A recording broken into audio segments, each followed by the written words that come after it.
2021년 7월 9일 금요일입니다. 안녕하십니까, 주진우입니다. 다시 코로나의 큰 파도가 몰려오고 있습니다.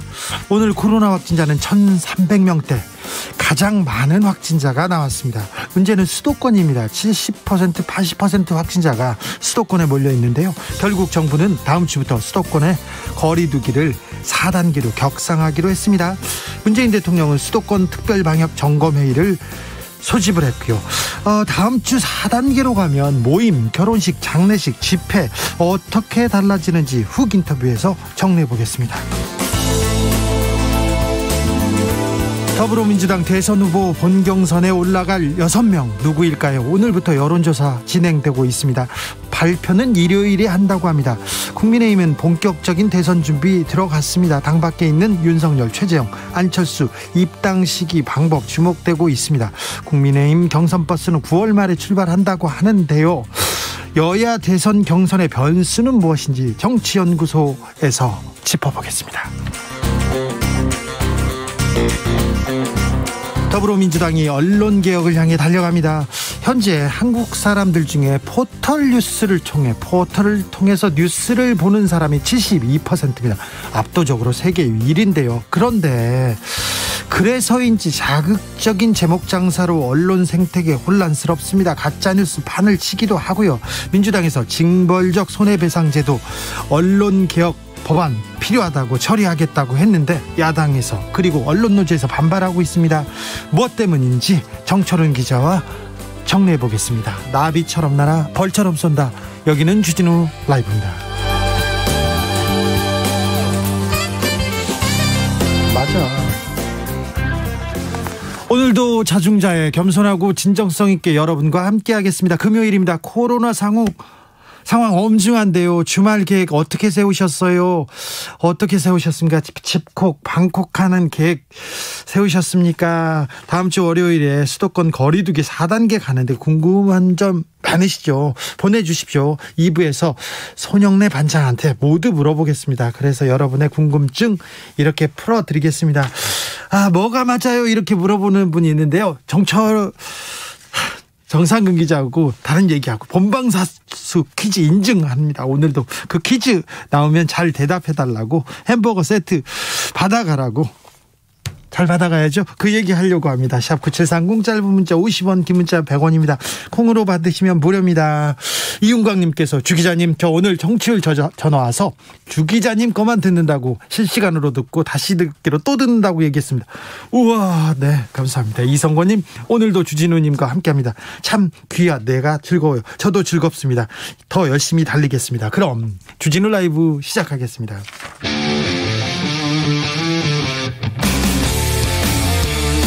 탐사보도 외길 인생 20년. 주 기자가 제일 싫어하는 것은?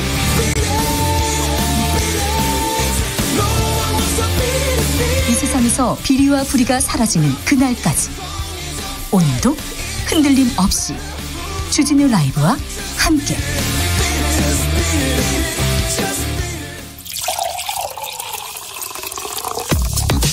진짜 중요한 뉴스만 쭉 뽑아냈습니다. 주 라이브가 뽑은 오늘의 뉴스 주스. 정상근 기자, 어서 오세요. 안녕하십니까? 맞지요? 전화 오면 주진우 라이브라고 얘기해야죠. 네, 그럼요. 네, 그렇죠. 네, 필요합니다. 네, 코로나 상황 살펴볼까요? 네, 오늘 코로나19 신규 확진자 수는 1,316명이 나왔습니다. 연일 최고치를 경신하고 있는데요. 지금 수도권뿐 아니라 비수도권에서도 점점 확진자가 많이 나오고 있습니다. 큰 걱정입니다. 오늘도 수도권이 963명이었는데 비수도권도 273명이나 나왔는데요. 네. 부산의 경우 감성주점 이 클럽발 확진자가 계속 나오고 있고, 전남 여수에서는 이 사우나발 확진자도 나오고 있습니다. 수도권에서 963명입니다. 우리가 전에 보지 못한 숫자인데요. 그래서 수도권의 사회적 거리두기 단계 4단계로 올라갑니다. 네, 12일 다음 주 월요일부터 2주간 4단계로 수도권의 사회적 거리두기 단계를 격상하기로 했습니다. 이 코로나19 사태 이후 거리두기 단계가 최고 단계가 적용된 것이 이번이 처음입니다. 네. 4단계는 사실상의 야간 외출 금지와 마찬가지인데요. 네. 사적 모임 기준은 4명까지 허용되지만 저녁 6시 이후부터는 2명까지만 허용이 됩니다. 1인 시위를 제외하고는 집회나 시위가 금지가 되고, 또 결혼식이나 장례식은요? 네, 친족만 참석할 수 있는데 49명까지만 허용됩니다. 이 종교 활동도 비대면만 허락이 되고요. 스포츠 경기도 무관중으로 치러지게 되고요. 제조업을 제외한 사업장은 시차를 두고 출퇴근을 시행해야 되고 또 30%의 재택근무가 권고됩니다. 여기에 더해 고위험 시설인 유흥시설은 집합금지를 추가해서 이 4단계 플러스 알파로 불리고 있습니다. 다만 학교는 2주간 전면 원격 수업으로 전환을 하되 2학기 전면 등교 방침은 일단은 유지하기로 했습니다. 코로나 4차 유행 시작됐다고 봅니다. 우리나라만 그런 게 아니고요. 전 세계적인 현상입니다. 전 세계적으로 코로나 사망자는 400만 명을 넘었습니다. 400만 명 넘었습니다. 우리나라는 1명, 2명 이렇게 사망자가 나오는데 전 세계적으로는 그렇습니다. 이스라엘이나 영국처럼 백신을 빨리 맞은 나라는 다 마스크 벗었지 않느냐 이렇게 얘기하시는 분들 많은데요. 이스라엘 한 달 새 50배 급증했습니다. 50배. 그리고 영국은요. 하루에 확진자가 3만 2천 명까지 나왔습니다. 그런데도 지금 축구 시합한다고 테니스 경기한다고 축제 중입니다. 마스크 벗겠다고 합니다. 일본은 2천 명 다시 넘었고요. 비상사태 선언했습니다. 그러니까 전 세계적인 유행이 왔다고 보고요. 각별히 조심하셔야 됩니다. 백화점에서는 화장실 수도꼭지가 감염의 통로 아닌가 이렇게 의심을 삽니다. 그러니까 손 잘 씻고요. 거리두기 하셔야 됩니다. 각별히 조심해 주십시오. 이번 주말에. 자, 정치권으로 가겠습니다. 윤석열 전 총장 배우자의 논문 표절 의혹 계속 나오네요. 네, 세계일보 보도에 따르면 이 김건희 씨가 지난 2007년 발표한 학회 논문의 표절률이 30%가 넘는다라고 합니다. 보통 표절률이 10에서 15%가 넘으면 논문이 반려되는데 해당 논문은 35%에 이른다고 하고요.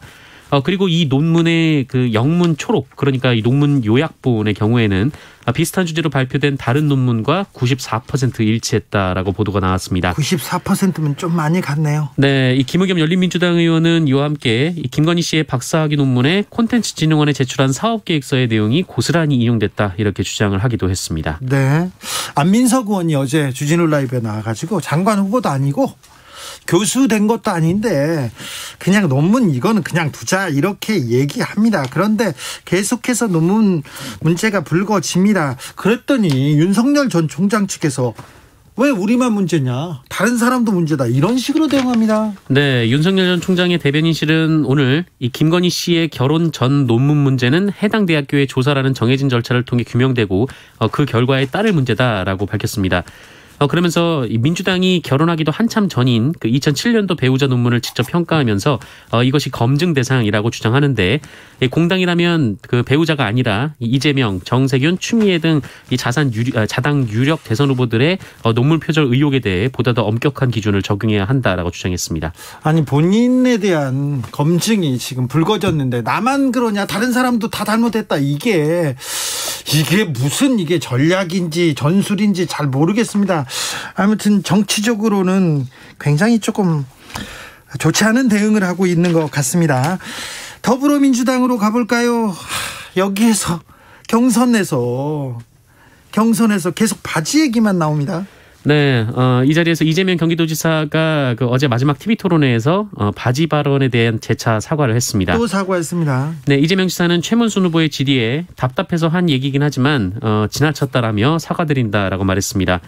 다만 다시는 안 할 것이냐라는 추가 질문에 할 필요가 없을 것 같다라면서 설마 누가 저에게 또 물어보시겠느냐라는 말을 덧붙이기도 했습니다.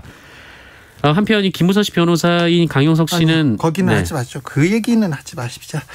자, 대선 경선인데요. 양극화, 부동산, 우리가 풀어야 할 숙제들이 많습니다. 여기에 대한 정치인들의 비전, 지도자들의 생각을 듣고 싶습니다. 논문이 중요합니까? 바지가 중요합니까? 이게 제일 중요한 사안인지 정치인들한테 묻고 싶습니다. 그리고 언론한테 묻고 싶습니다. 도대체 뭘 원하는 건지, 지금 뭘 원하시는 건지, 사회가 앞으로 가자는 건지, 지금 계속 스캔들 만들자는 건지 다시 한번 묻고 싶습니다. 여가부 폐지 주장 계속되네요. 네, 국민의힘에서는 이 논란이 이어지고 있습니다. 이 조수진 최고위원에 이어서 윤희숙 의원도 반대 입장을 밝혔는데요. 윤희숙 의원은 라디오 인터뷰에서 여가부가 인심을 잃은 것은 굉장히 안타깝지만 여가부 폐지는 딱 칼로 자르듯이 얘기할 수 없는 문제다라고 밝혔습니다. 그러면서 청소년, 이 다문화 가정, 성폭력 피해자 보조 같은 그 여가부 기능의 공백을 어떻게 할 것인가에 대한 구상도 필요하다라고 지적했습니다. 그런데 여가부 폐지 주장에 대해서 반대한다는 거죠? 네, 더불어민주당 이낙연 전 대표도 이 특정 성별 혐오에 편승한 포퓰리즘적 발상이라고 주장했고요. 네. 여영국 정의당 대표도 국가 성평등 정책을 폐지하자는 주장과 다르지 않다라고 주장했습니다. 조금 문제가 있고 마음에 안 든다고 해서 폐지라니요. 그런데 이준석 대표 오늘 한 발 더 나갔습니다. 통일부도 폐지하자 이런 주장했어요. 네, 그 여가부 폐지가 반여성 정책이 아니라 이 정부 부처 효율성 문제임을 강조하기 위한 주장으로 해석이 되고 있는데요. 그 이준석 대표는 라디오 인터뷰에서 이 보수 쪽은 원래 작은 정부론을 다룬다라면서 우리나라의 부처가 17, 18개 정도 있는데 다른 나라에 비하면 좀 많다. 여가부나 아니면 통일부 이런 것들을 없애자 이렇게 주장했습니다. 그러면서 통일을 하지 말자고 하는 게 아니라 그 외교와 통일 업무가 분리된 게 비효율일 수 있다라고 주장했는데요. 이에 대해 이인영 통일부 장관은 국민의힘 당론인지 묻고 싶다며 당론이라면 매우 유감스러운 일이라고 반박했습니다. 효율이 떨어지고 마음에 안 든다고 해서 그냥 다 없앱니까? 세월호 사건 이후에 해경을 해체하자고 주장했던 분 생각납니다. 생각나요. 정진웅 검사가 있었습니다. 압수수색 과정에서 한동훈 검사장과 몸싸움 벌였죠. 검찰이 징역 1년 구형했네요. 네, 압수수색 과정에서 한동훈 검사장을 폭행한 혐의로 기소된 정진웅 울산지검 차장검사에 대해 검찰이 징역 1년을 구형했습니다. 검찰은 피고인은 인권을 수호하고 적법 절차에 따라 공권력을 행사해야 할 검사임에도 수사 대상자를 폭행하고 나아가 상해에 이르게 했다면서 이 피해자에 대해 어떠한 사과도 하지 않고 피해 회복 노력도 하지 않았다라고 주장했습니다. 이에 대해 정진웅 차장검사는 법과 원칙을 지키기 위해 노력했다면서 이 직권을 남용해서 피압수자를 폭행하려고 생각한 적도 없고 그럴 이유도 없다라고 말했습니다. 이 사건은 지난해 7월 그 이동재 전 채널A 기자 강요미수 의혹 사건과 관련해서 이 정진웅 검사가 이 한동훈 검사장의 휴대전화 유심칩을 압수하는 과정에서 벌어졌는데요. 예? 이 한동훈 검사는 변호사를 부르려 했다라고 하고 있고 이 정진웅 검사는 증거인멸 시도로 파악하고 둘이 몸싸움을 벌인 바 있습니다. 네. 검사가 수사를 하다가 몸싸움을 벌였어요. 그런데 검사가 이렇게 기소되고 징역 1년 구형되는 역사를요. 사건을 유사일에 찾을 수가 없어요. 아무튼 결과가 어떻게 나오는지는 모르겠지만 검사들의 이게 판단, 어떤 수사는 되게 열심히 하고 어떤 수사는 또 안 하고 이게 형평성, 공정성 항상 고민하게 됩니다. 자, 공군 성추행 사건에 대한 중간 수사 결과가 오늘 나왔습니다. 네, 이 국방부가 이 공군 성추행 피해 사망 사건에 대한 합동 수사단의 중간 수사 결과를 발표했습니다. 지난달 1일부터 이 국방부 검찰단 등에서 수사를 했는데요. 이 수사 결과 현재까지 입건된 사람은 모두 22명으로 나왔습니다. 이 중에 1차 가해자인 장모 중사, 그리고 2차 가해자인 노모 준이, 노모 상사 등 3명은 구속 기소가 됐고요. 20비행단 정보통신대대장과 15비행단 대대장 등 7명은 불구속 기소가 됐습니다. 7명 불구속, 3명 구속입니다. 네, 나머지 12명은 부실수사와 직무유기 혐의 등으로 현재 수사를 받고 있는 중입니다. 네. 이 사법 처리 여부와 별도로 징계 절차도 동시에 진행 중에 있는데요. 네. 이 부실 수사 의혹을 받는 20비행단 군사경찰 대대장과 부실 변호 의혹을 받고 있는 국선 변호인 등 6명은 보직 해임이 됐고요. 20비행단장 등 9명은 보직 해임을 의뢰할 예정이라고 밝혔습니다. 대대적인 수사와 대대적인 징계입니다. 네, 그리고 피해 사실 유포 그리고 허위 보고 등의 책임 관련해서 16명을 징계위원회에 회부할 예정인데요. 이 중에 사법 처리 과정에 들어가지 않는 사람도 있어서 총 31명이 사법 처리되거나 징계 절차를 밟고 있는 상황입니다. 강남에서 하루에 100번 넘는 불법 촬영을 한 사람이 적발됐습니다. 알고 보니까 공무원이었다고요? 네, 서울 강남 일대에서 여성 신체 일부를 불법으로 촬영한 공무원이 실형을 받고 법정 구속이 됐습니다. 40대 공무원 A씨는 지난해 5월쯤 서울 강남구 한 버스 정류장 인근에서 원피스 차림의 여성에게 접근해서 치마 속을 몰래 찍었는데요. 이 사람은 고속버스 터미널 등 강남 일대에서 하루에만 무려 104차례나 여성의 신체를 찍은 것으로 드러났고 다른 날에도 여성 2명의 신체 부위 일부를 동영상으로 남겼습니다. 성폭력 범죄 처벌 등에 관한 특례법 위반 혐의로 기소가 됐는데 대전지법은 징역 1년을 선고하고 법정 구속을 했습니다. 그리고 40시간 성폭력 치료 프로그램 이수, 아동 청소년 관련 기관 등 취업 제한 3년도 명령했습니다. 이 공무원은 항소했습니다. 법정 구속됐습니다. 이 공무원은. 네. 또 이 사건을 보니까 전 제주지검장 김수창 전 제주지검장 생각납니다. 그분은 아무런 징계도 받지 않고 변호사로 돈을 많이 벌고 있다고 하죠. 검찰이 그분은 왜 그렇게 이렇게 관대하게 아량을 보여줬을까요? 또 생각합니다. 12시간 넘게 직원을 폭행한 대표가 있었어요. 실형을 받았네요.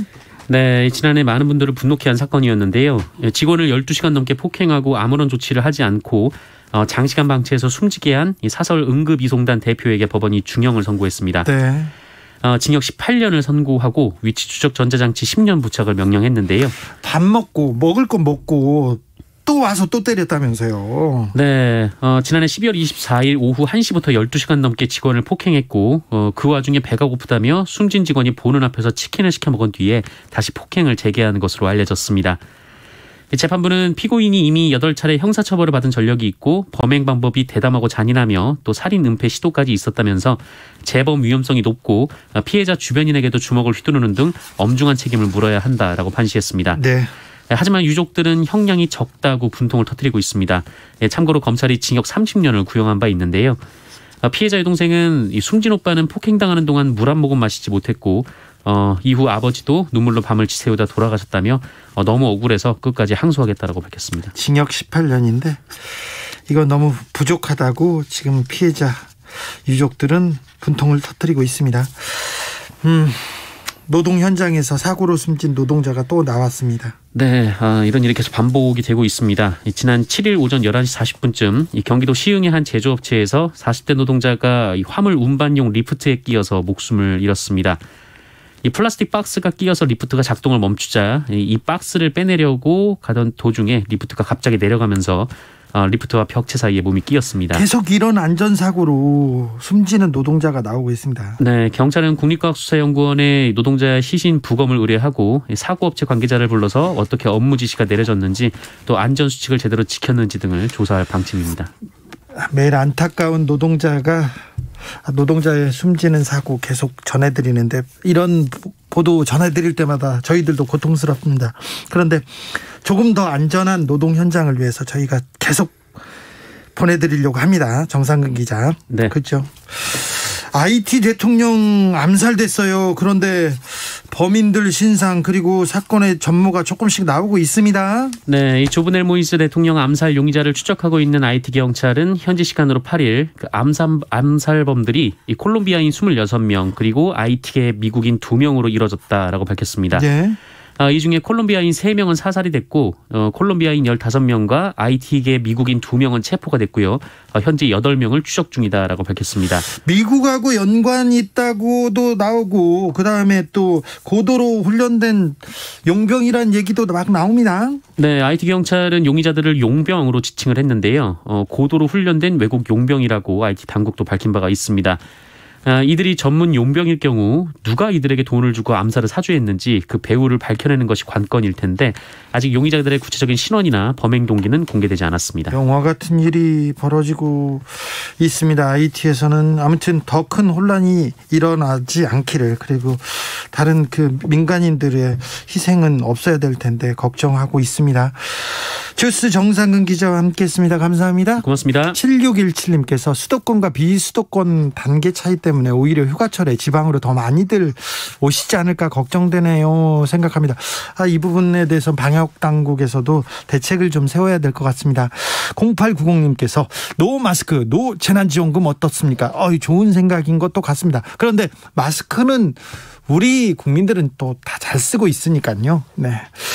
2353님 효율성으로 따지면 국회부터 없애야죠. 효율성 따지면 국회 없애고 어디 없애고 해서 남는 기관이 몇 개 없을 수도 있어요. 교통정보센터 다녀오겠습니다. 임초희 씨. 네, 이 시각 고속도로 교통정보입니다. 금요일답게 고속도로 정체 많이 늘었고요. 정도도 심해졌습니다. 수도권 제일순환고속도로 일산에서 판교 쪽은 자유로부터 송내까지 16km 구간 정체 이어졌고요. 판교에서 구리 쪽은 송추 4차로에 고장난 차가 생겨서요. 불암산 요금소부터 16km 구간 여파받기 시작했습니다. 경부고속도로 서울 방향은 안성휴게소부터 동탄 부근, 기흥에서 수원까지와 판교에서 계속 교통량 늘고 있고요. 달래내 부근에서 한남대교까지 막히면서 도심 쪽 진입하기도 많이 답답해졌습니다. 반대 부산 쪽은 한남대교에서 서초, 신갈 부근에서 수원 쪽으로 밀리고요. 더 가서는 이장부터 고장난 차가 있었던 망향휴게소 쪽으로 정체입니다. 다시 목천부터 천안휴게소 그리고 남이분기점부터 청주 쪽으로 차가 많은데요. 청주분기점 1차로에 화물차가 고장으로 서 있으니까 차로 변경에 유의하시고요. 회덕분기점에서 짧게 제속도 못 내고 있습니다. KBS 교통정보센터였습니다.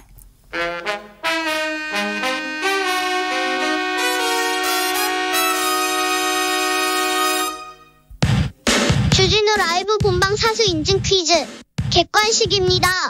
문제를 잘 듣고 보기 번호와 정답을 정확히 적어 보내주세요. 오늘의 문제, 주진우 라이브의 인기 코너 정치연구소 영앤영 출연자들의 이름은 뭘까요? 보기 1번 남철과 남성남, 2번 서순환과 하청일, 3번 박시영과 최영일. 다시 한번 들려드릴게요. 1번 남철과 남성남, 2번 서순환과 하청일, 3번 박시영과 최영일. 샵9730 짧은 문자 50원, 긴 문자는 100원입니다. 지금부터 정답자 선착순 20명께 햄버거 세트 모바일 쿠폰 드리겠습니다. 주진우 라이브 본방 사수 인증 퀴즈, 내일 또 만나요.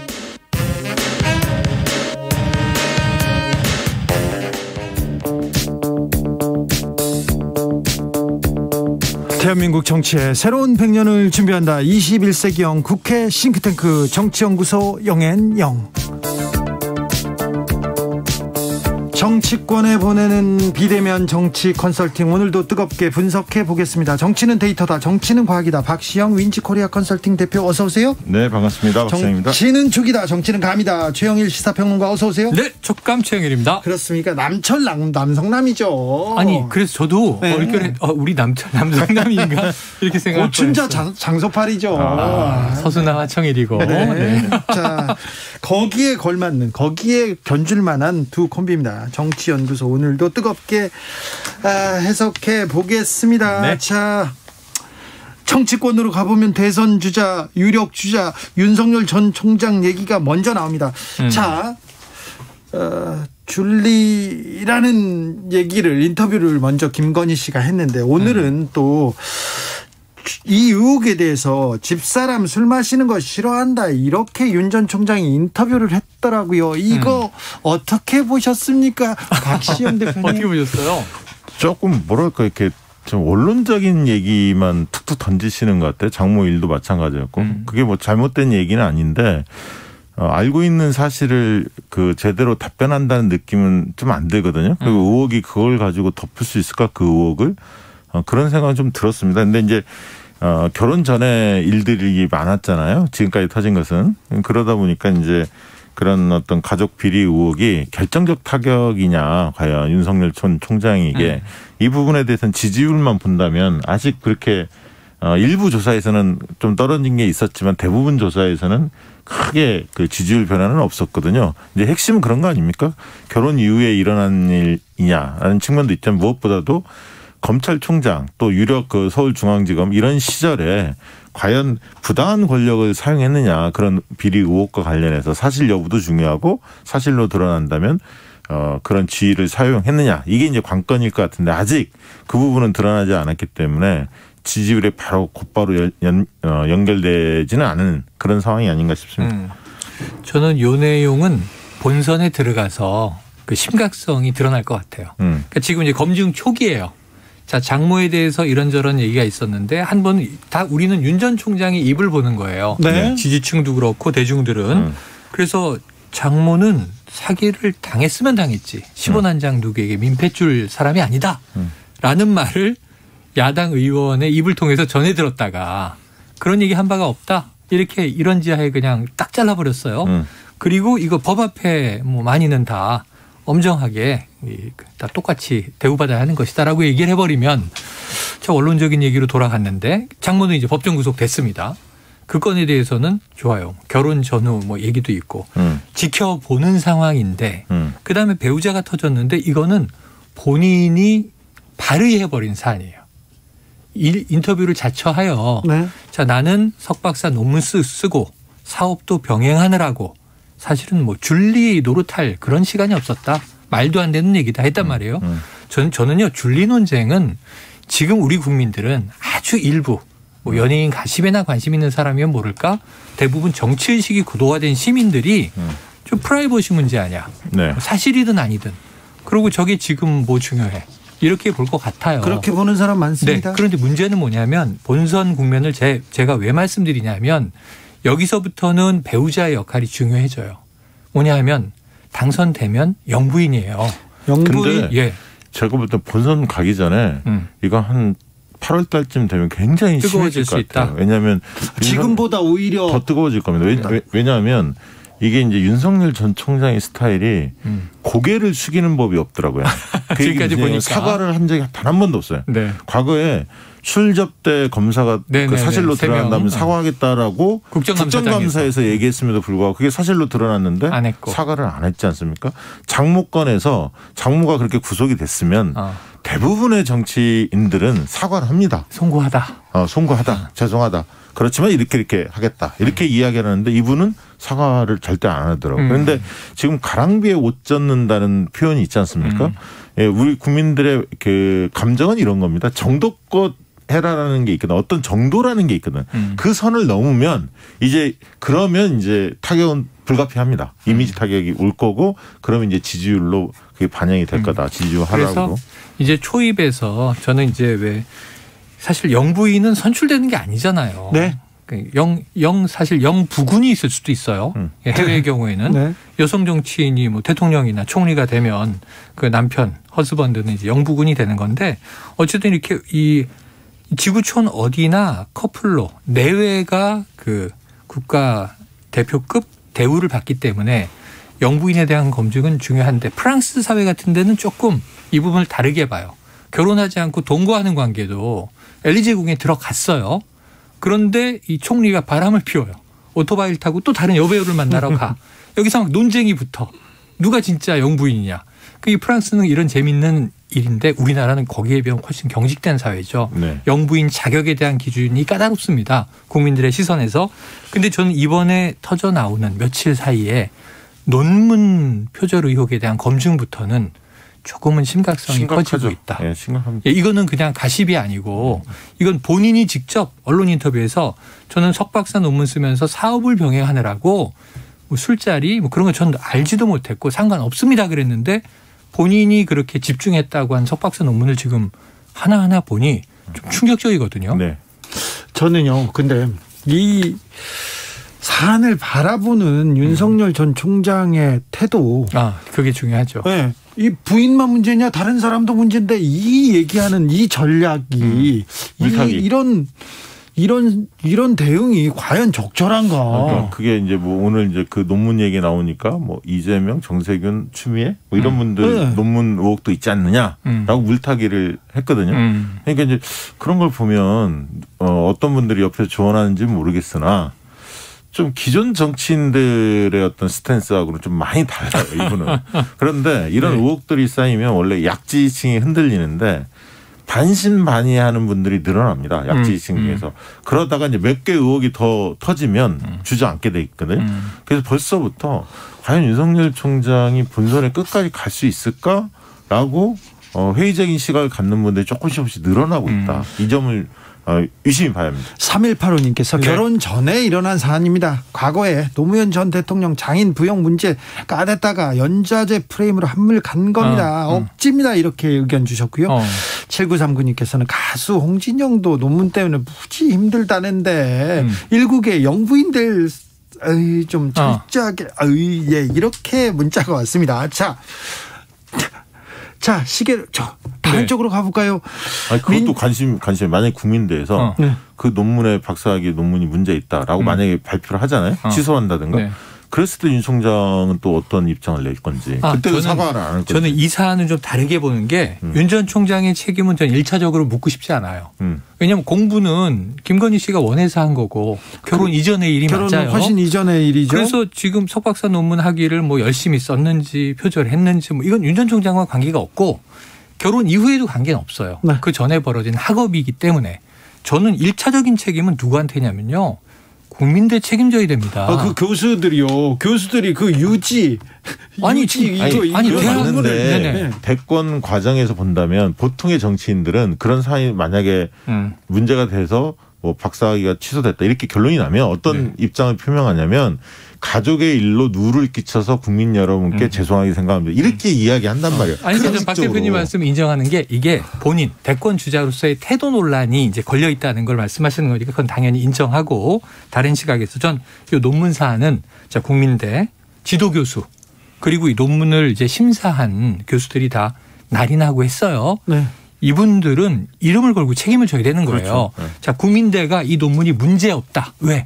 문제 있다고 하면 학교가 타격받을 수 있으니까 문제 없다 그러면. 아니, 어떻게 문제 없다고 하겠어요? 학계에서 이건 심각한 일이에요. 네. 네. 일단은 지금 내용으로 이 보도된 것만 봐도 국민대는 제가 보기엔 예단할 수는 없지만. 아니, 그렇게 되면 네. 많은 그 학생들이 박사학위 쓸 때 네. 만약에 너 저기 문제 있어 이렇게 지도교에서 얘기하면 아니 김건희 씨는 그거 가지고도 그렇죠. 박사학위 받았는데 왜 그러세요? 그 한국말을 발음 나는 대로 영어로 좀 섞기로써니 뭐 무슨 말씀이십니까? 이렇게 되는 거죠. 그럴 수도 있는 거죠. 큰일이 되는데 그때 문제는 윤 전 총장의 문제가 아니라 독립적인 인격체지 않습니까? 누구나. 그런데 대선 국면으로 이제 들어갔을 때는 국민들이 가족관계, 영부인 이런 걸 보는데 우리가 당장 오늘 이따 이 얘기할지 모르지만 최재형 전 감사원장 얘기하면서 파도 미담만 나온다. 무슨 얘기를 하냐면 병역 명문가 얘기를 하고 있고요. 지금 조문 정치 얘기하고 있는데 지금 부친상을 당하고 있잖아요. 네. 그러면 우리가 연좌제 얘기는 나쁜 쪽으로 쓰는 얘기지만 아니 아버지가 전쟁 영웅이건 말건 아들은 다른 인격체잖아요. 그걸 왜 갖다 붙여요? 아버지가 돌아가시면서 유언을 그렇게 했다지 그런데 않습니까? 그 가문을 보면서 우리가 이분이 이런 아버지 밑에서 이런 유지를 받고 이렇게 자랐으니까 훌륭한 생각을 하고 성장해서 훌륭한 인물이 됐겠구나. 사회에 봉사하고 기여하겠지라는 기대를 우리 국민들은 갖는 거잖아요. 마찬가지로 전 배우자상에 대한 국민 기대도 어느 정도의 범위를 어긋나면 용납되지 않는 수준이 있는데 아슬아슬하다 이런 그러니까 얘기입니다. 그거를 다 좋은데 본선으로 바로 결부시키지 말라는 얘기죠. 이미 만약 국민의힘에 입당한다든가 이런 경선 국면부터 뜨거울 수도 있고 입당을 안 한다 하더라도 7, 8월부터 뜨거워질 수도 있다. 그래서 8월 얘기를 박시영 대표가 하신 겁니다.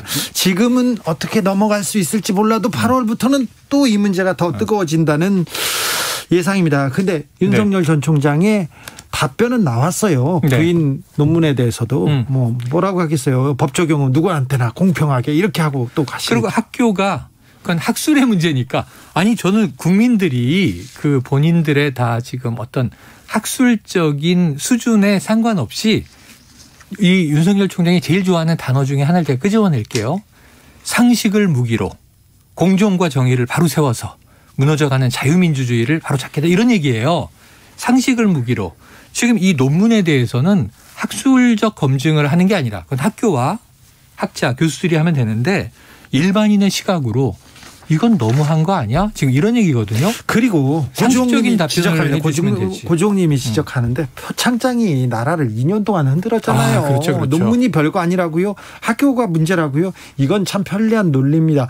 이렇게 생각할 거거든요. 이분은 굉장히 조금 어떻게 보면 이 잣대가 엄격할 수밖에 없는 상황에 놓여 있긴 합니다. 그렇죠. 자, 민주당으로 가보겠습니다. 네? 예비 경선 결과가 내일 모레 나옵니다. 자, 디뷰 토론도 다 끝났습니다. 그런데 바지 얘기만 나왔어요.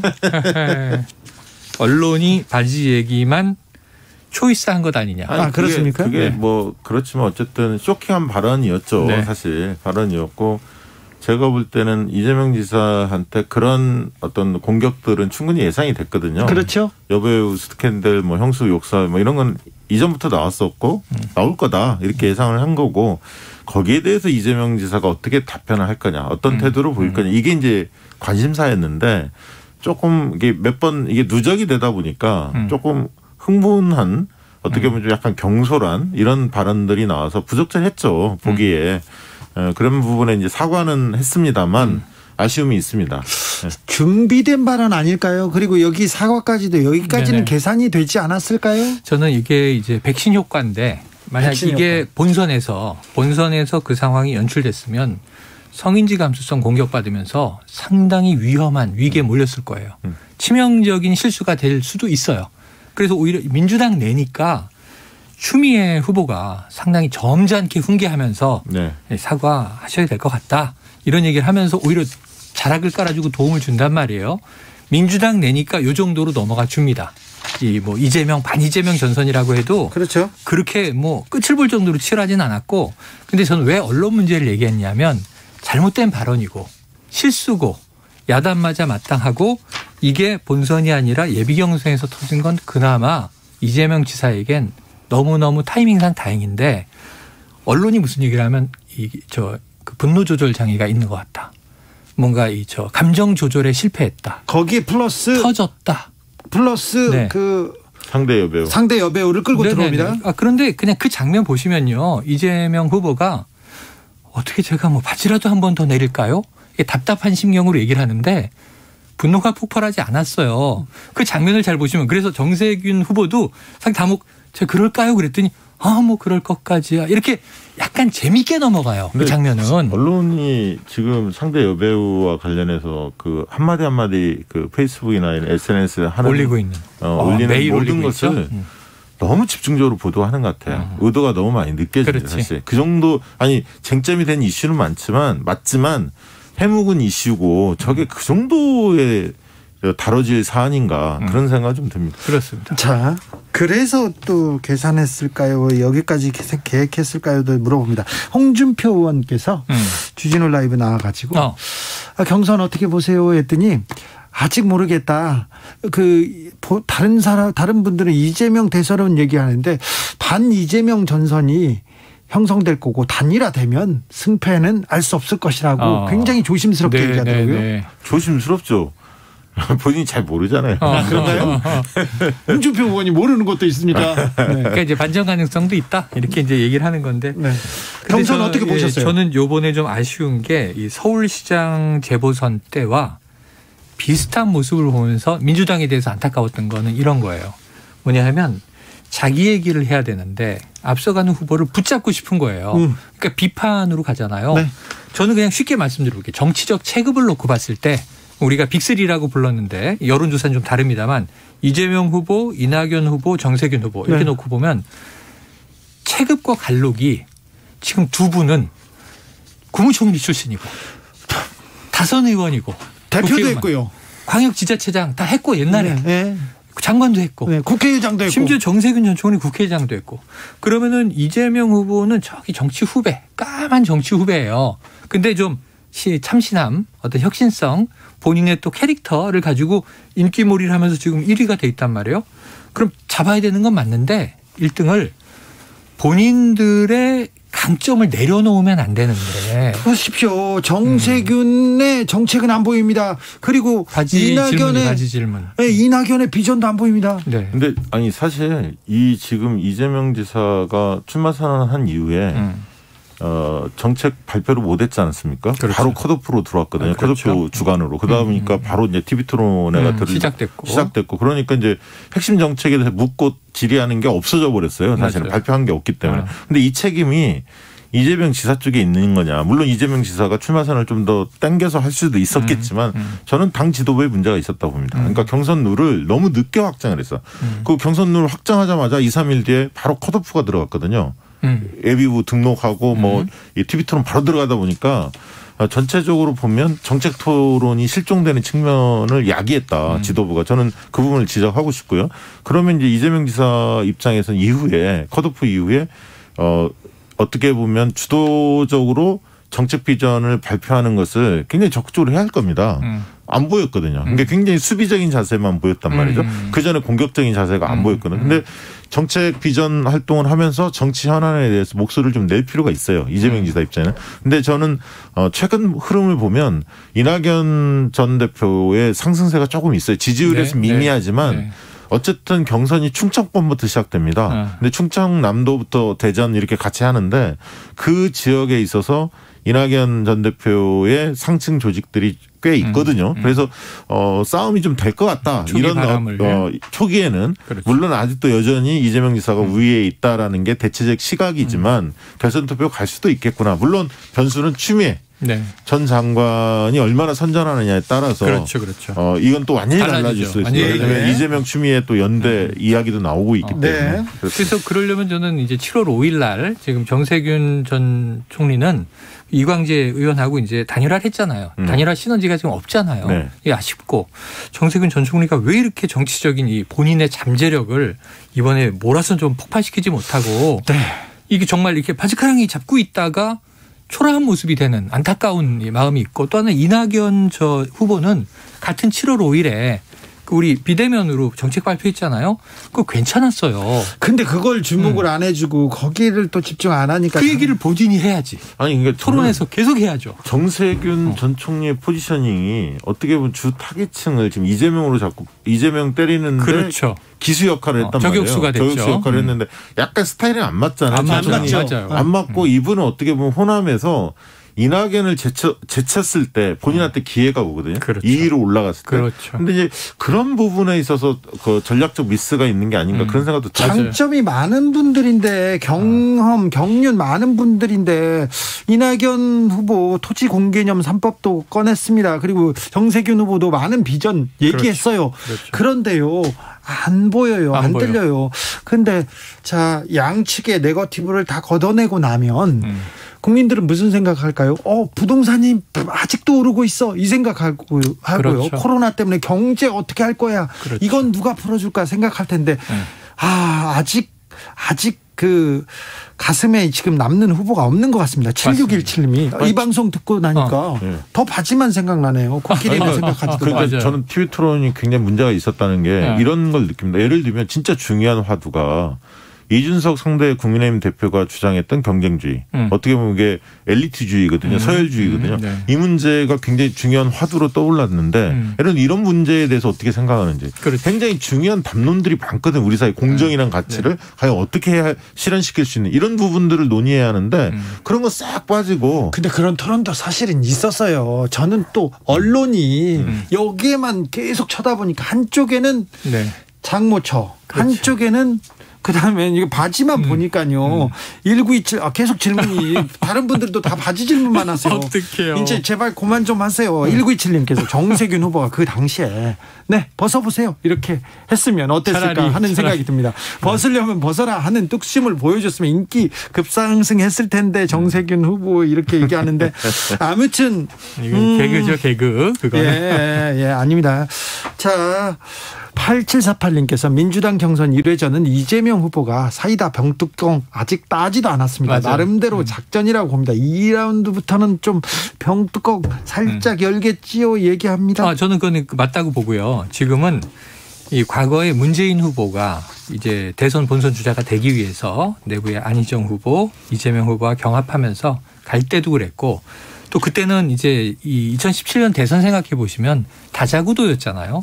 한 5명의 후보가 격돌하면서 1, 2, 3, 4, 5위를 나눠가지고 41%로 대통령이 탄생이 됐는데 이 문재인 후보 전략도 그랬어요. 1위 후보는 부자몸 조심이에요. 실수를 하는 게 제일 나쁘니까 실수하지 않고 지금 지지율을 최대한 유지하면서 골대까지 간다. 싸움을 안 하고 골인한다. 그리고 또 무기도 숨겨놓습니다. 나중까지. 그렇죠. 그 써야만 할 때 쓰는 거죠. 지지율이 뭐 급하락한다든가 붙었다든가 그렇지 않으면 부자몸 조심해요. 그냥 나는 조용히 가는 거예요. 남들이 뭐라 하든 마이웨이로. 그런데 문제는 지금 이재명 후보는 그렇게 이제 예비 경선 돌파했는데 본 경선에서 아까 홍준표 의원 얘기처럼 어떻게 될지 모른다. 어떻게 될지 모르게 되면 사이다가 터져 나와야죠. 그 본선에서는 반드시 사이다가 터져 나와야 돼요.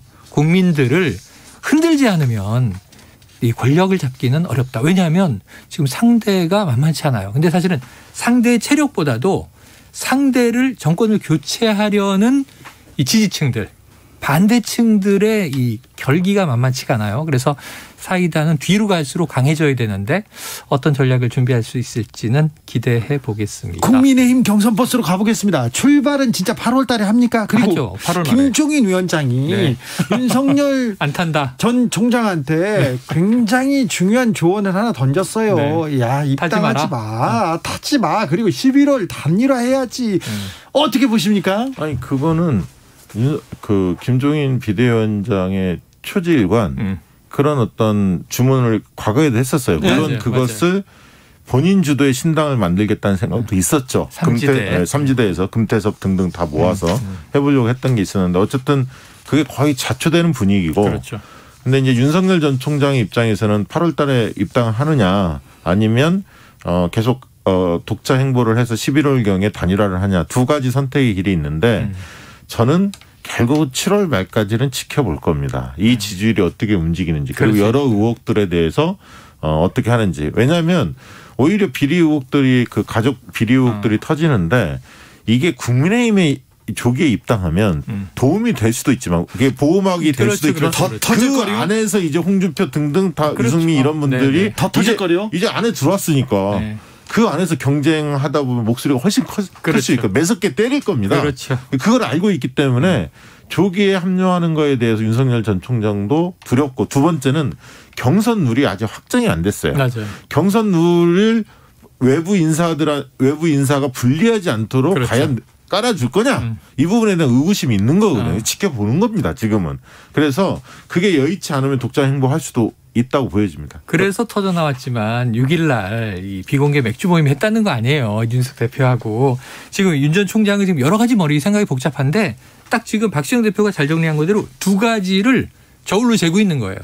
입당했다 나를 방탄하고 나를 옹이하여 나를 이제 대권 본선 주자로 밀어 올려서 이 조직의 힘이 나에게 플러스가 될 것이냐. 근데 지금 민주당 경선 과정을 보니까 이재명 대 반이재명인데 7명이 이재명을 공격하는 장면을 보니까 내가 저 모습이 될 수 있다. 이렇게 생각할 거 아닙니까? 지금 들어가 말씀하신 대로 다른 잠룡들이 있는데 윤석열 대 반윤석열이 될 거 아니에요. 홍준표 의원 한마디 하고 유승민 전 의원 한마디 하고 원희룡 지사 한마디 하고 그러면은 내부에서 정신없을 수 있잖아요.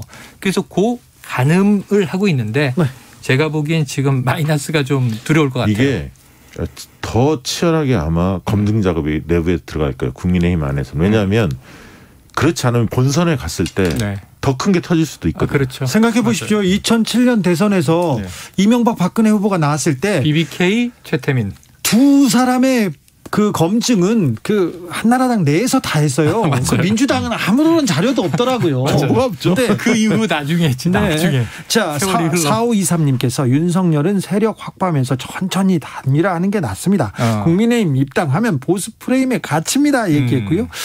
6147님께서 논문은 대학이 판단하라고 했는데 그럼 표창장은 왜 검찰이 수사했나요? 이런 논리 나올 수도 있죠.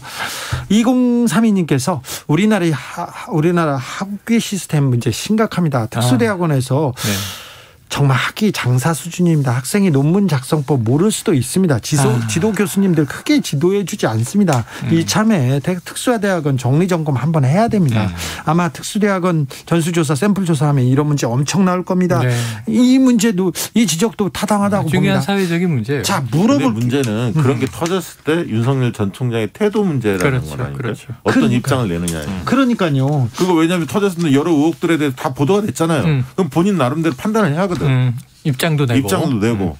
입장도 내고 그래야 되는데 그 태도가 지금 지도자 리더가 지금 내놓는 그런 그 메시지가 아닌 것 같아요. 지금 지도자 전에 이 본인의 프로필에 한번 지웠다 올린 게 있죠. 애처가라는 본인에 대한 이제 자칭이 있기 때문에 애처가 컨셉은 지금 유지해야 돼요. 다 제가 주변에서 보면요, 애처가보다는 공처가는 맞다 이런 얘기는 계속 지적을 들었는데요.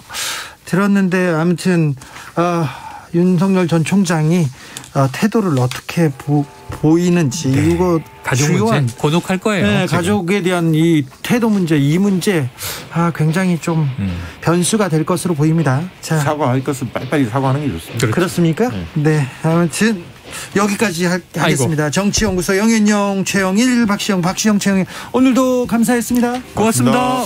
김국환의 눈물 실은 은하철도 999 들으면서 영앤영 마무리하겠습니다. 저는 잠시 후 6시에서 2부로 찾아뵙겠습니다. 외로운 기적 소리에 눈물마저 메마르고 찬바람에 별빛마저 흐느끼네. 엄마 사랑 찾는 그 기차로 무정한 기차로 흐느껴오네 말 좀 해다오 은하철도야 내 갈 곳이 어디냐 말 좀 해다오 은하철도야 은하철도야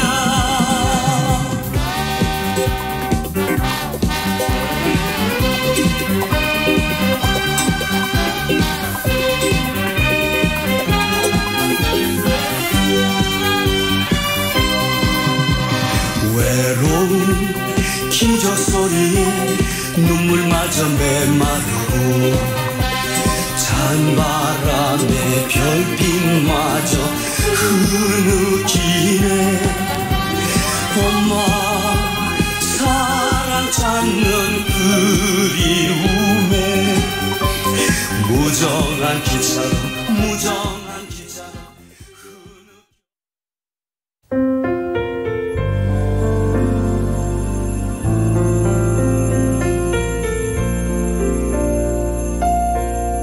KBS 라디오 연중기획 희망충전 대한민국 437번째 이야기.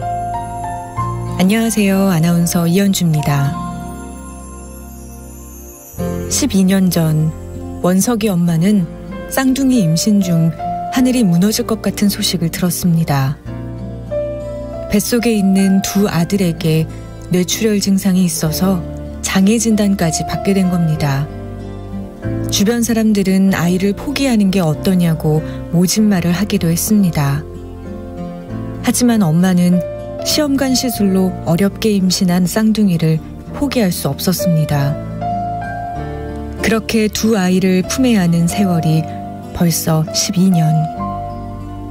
남편을 떠나보내고 혼자서 아픈 아이들을 키우는 게 녹록치 않지만 엄마는 함께할 수 있음에 그저 감사할 뿐입니다. 원석인의 가족들이 희망을 잃지 않고 살아갈 수 있도록 여러분이 힘을 보태주세요. 코로나19 여파로 사례자와 취재팀의 안전을 위해 사연으로 대신 전달합니다. 여러분의 따뜻한 손길이 희망의 빛이 됩니다. ARS 060-700-1580 060-700-1580 한 통화 3,000원으로 희망을 선물해주세요. KBS 라디오 연중기획 희망충전 대한민국은 초록우산 어린이재단, 인탑스 주식회사 그리고 청취자 여러분과 함께합니다. ARS 060-700-1580 한 통화 3,000원입니다.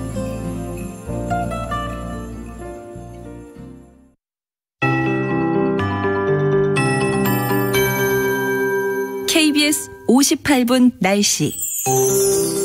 잠시 장마전선, 정체전선이 숨고르기를 하면서 제주 남쪽 먼 바다로 물러나 있는 사이에 폭염특보가 거의 전국 대부분 지역으로 발효 중입니다. 소나기까지 대기 불안정으로 자주 내리는 요즘인데요. 글피 월요일까지는 소나기 형태로 자주 비가 지나겠고 양도 많겠습니다. 북태평양 고기압의 영향을 받는 지역이 많습니다. 내륙 중심으로 33도 안팎으로 당분간 낮 최고 기온이 쭉쭉 올라가겠고요. 아침에는 이제 습도가 높아진 만큼 25도 이상의 최저기온이 계속되는 열대야 현상도 나타나겠습니다. 내일 이번 주말부터 다음 주에도 계속 열대야와 폭염이 절정에 달하겠습니다. 오늘도 계속 소나기가 내리겠고요. 경기 동부, 강원, 충청과 일부 남부지방에 예보가 되어 있습니다. 내일 새벽까지 5에서 60mm, 다시 내일 낮부터 밤 사이에 전국 대부분 5에서 60mm, 많으면 100mm 이상의 소나기가 또 한 차례 예보가 되어 있습니다. 제주도는 내일과 모레 제주 남쪽 먼바다에 있는 정체전선의 영향으로 장맛비가 지날 수 있겠습니다. 글피 월요일도 내륙 중심으로 소나기 예보가 있습니다. 오늘 서울 기온 29.2도까지 올랐습니다. 내일과 모레도 29도 정도, 기온이 높이 오르는 곳은 33도 안팎까지 오르면서 폭염특보가 유지되겠습니다. 건강 잘 챙기시고요. 현재 서울 기온 28도입니다. 최영우였습니다.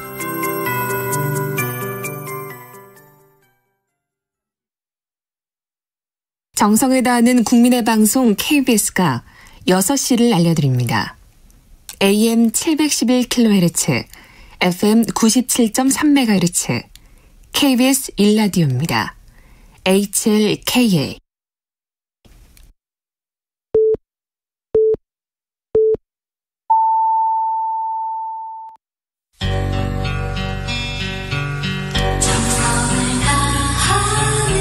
정성을 다하는 국민의 방송 KBS 주진우 라이브. 그냥 그렇다고요. 주진우 라이브 함께하고 계십니다. 라디오 정보센터 다녀오겠습니다. 조진주 씨. 수도권 내 사회적 거리두기가 4단계로 격상되는 다음 주 월요일부터 밤 10시 이후 수도권 전철 운행이 감축됩니다. 정부가 수도권 지역의 코로나19 확진자 급증에 따라 12일부터 권역 내 사회적 거리두기 단계를 최고 수준인 4단계로 격상하면서 각종 종교 집회가 다시 비대면 방식으로 전환하게 됐습니다. 수도권 지역의 사회적 거리두기 단계가 4단계로 격상되면서 오는 12일부터 25일까지 서울, 경기, 인천 등 수도권 지역의 어린이집이 휴원에 들어갑니다. 대검찰청이 윤석열 전 검찰총장 장모 최모 씨의 모해 위증 의혹 사건의 재수사 명령을 내린 이유는 일부 고발 내용에 대한 판단이 빠졌기 때문으로 알려졌습니다. 더불어민주당은 이명박 정부 시절 국정원 불법 사찰 의혹과 관련해 박형준 부산시장을 공직선거법 위반 혐의로 고발하기로 했습니다. 오늘 밤은 전국에 구름이 많은 가운데 내일 새벽까지 경기 동부와 강원도, 충청 내륙, 전라 동부, 영남권에 소나기가 내리는 곳이 있겠습니다. 내일도 전국이 대체로 흐린 가운데 전국 곳곳에 소나기가 내리겠고 제주도에는 가끔 비가 오겠습니다. 지금까지 라디오 정보센터 뉴스였습니다.